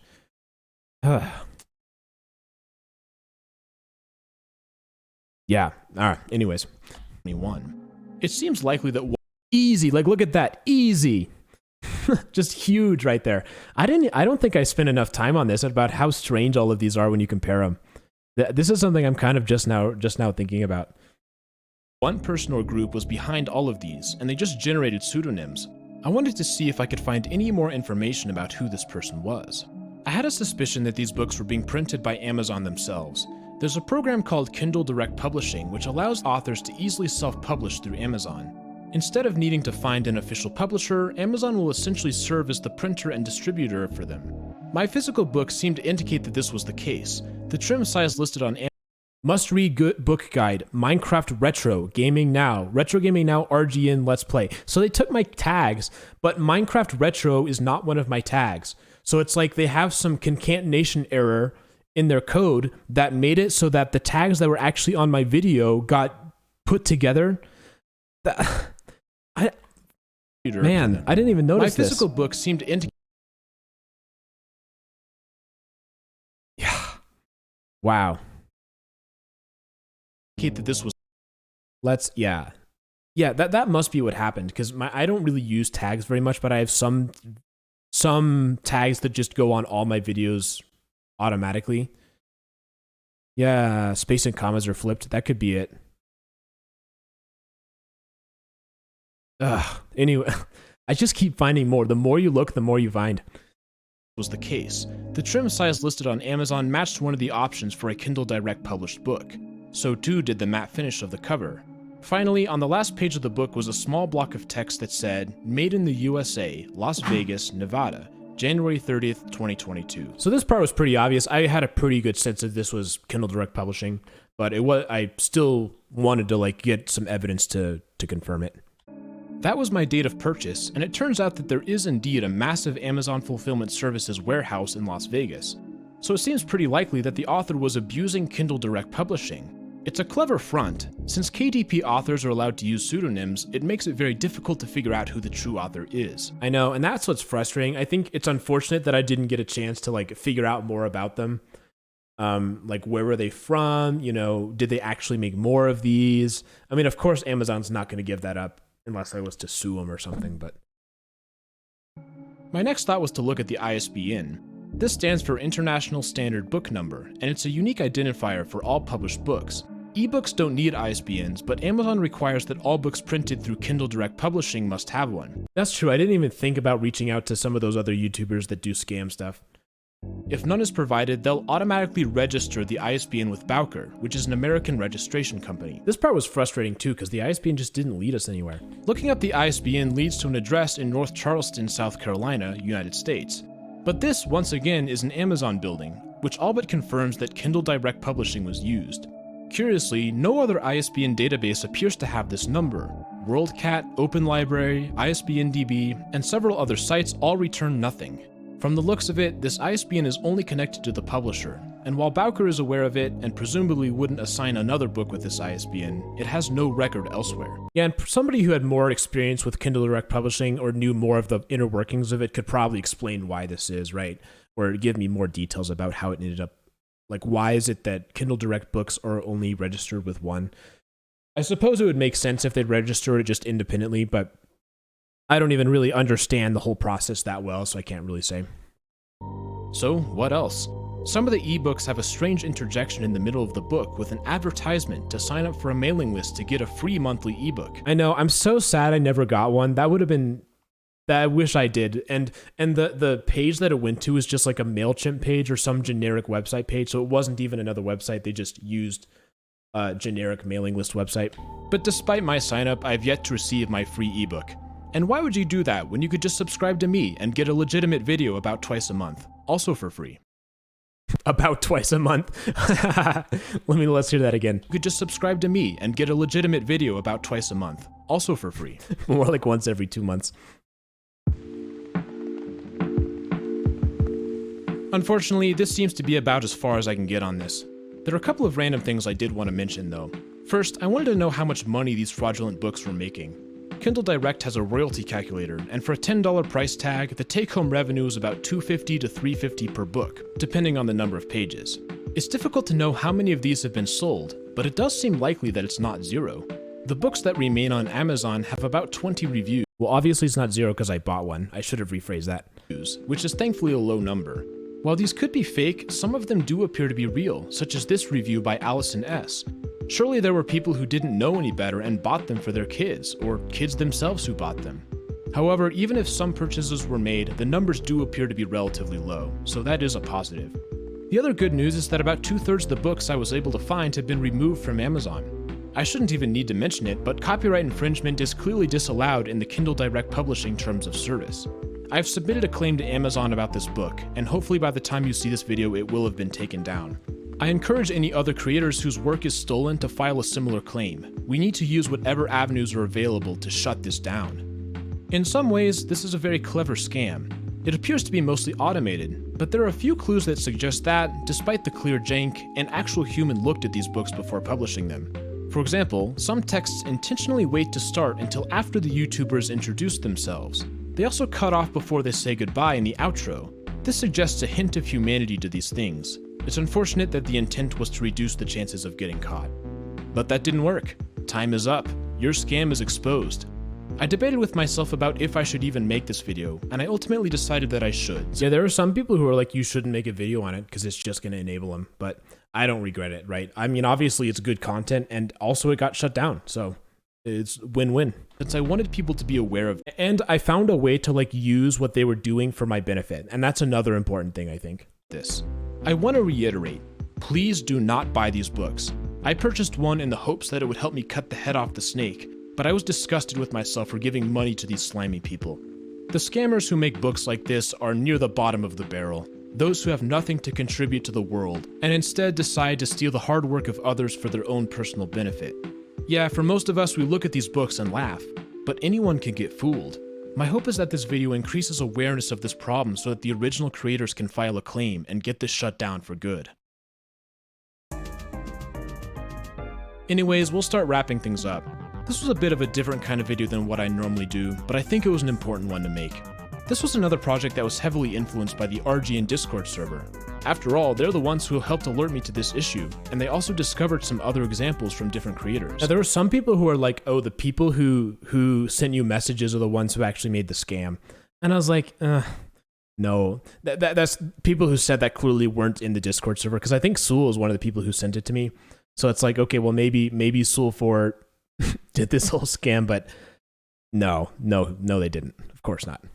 If you're interested, feel free to join the community. It's a great... Yeah, Zoe B actually, we had like a conversation about this. Like we were able to connect because she, I think, had a video that was similar, or had something else to do with scams. place.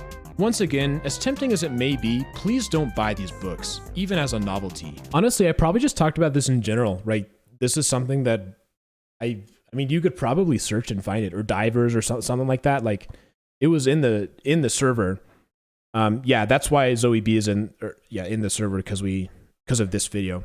I'm sorry, I don't remember specifically what we were discussing, but it had something to do with scams.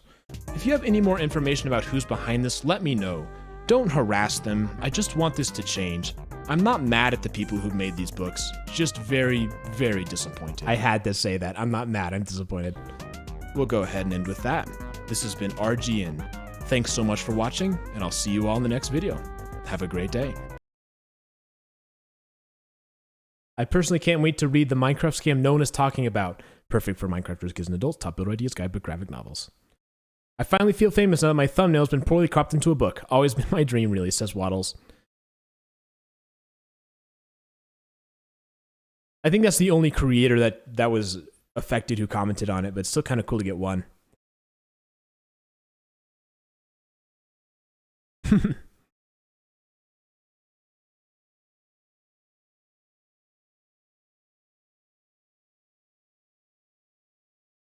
Take it as a compliment. They know you're worth it, even if it ain't legal. Yep. Okay. Yes. Oh, Sul. Yeah. Can I find the comment where they thought I was the scammer? I can't remember if it was a comment or a Discord message or something. I'm not. I could probably find it. I'm not gonna find it now. It would probably take me too long. But so let's go ahead and skip this one for now, and we're gonna go to a scam Minecraft book makes a fitting end. A few weeks ago, some people on my Discord server... Okay, stop. That's actually kind of interesting that if you watch a YouTube Shorts in a playlist, it puts it in like a normal video container. Anyways. A few weeks ago, some people on my Discord server alerted me to the fact that I'd apparently written a book, The Tragic Story of the Witch, Minecraft Deep Dive, perfect for Minecrafters, kids and adults, top builder ideas, guidebook, graphic novels. This was awfully similar to one of my deep dive videos, and it turns out that whoever made this book stole my text and packaged it for sale on Amazon in an act of blatant copyright infringement. I made a video about this and uncovered how the scam was widespread, affecting several other creators as well. But the story has a good ending. I'm happy to announce that Amazon has finally taken the book down, and in celebration, I'm going to burn the last remaining copy. Despite the grisly historical parallels, this book initially resisted my attempts, as the cover was apparently made with some fire-resistant material. But after another try, I finally managed to convert the book into ash as it deserved. I was so afraid of like making a mistake and like setting my yard on fire. Like I had a fire extinguisher and everything, which of course you should have, but it was kind of windy, so I was like, I just kept thinking like, oh no, I hope I don't really mess something up. A fitting end to a clever scam. Perhaps they shouldn't have attempted to steal the content of someone who would actually investigate it. Live and learn, scammers. Find something better to do with your life. Oops. Yeah. A few weeks.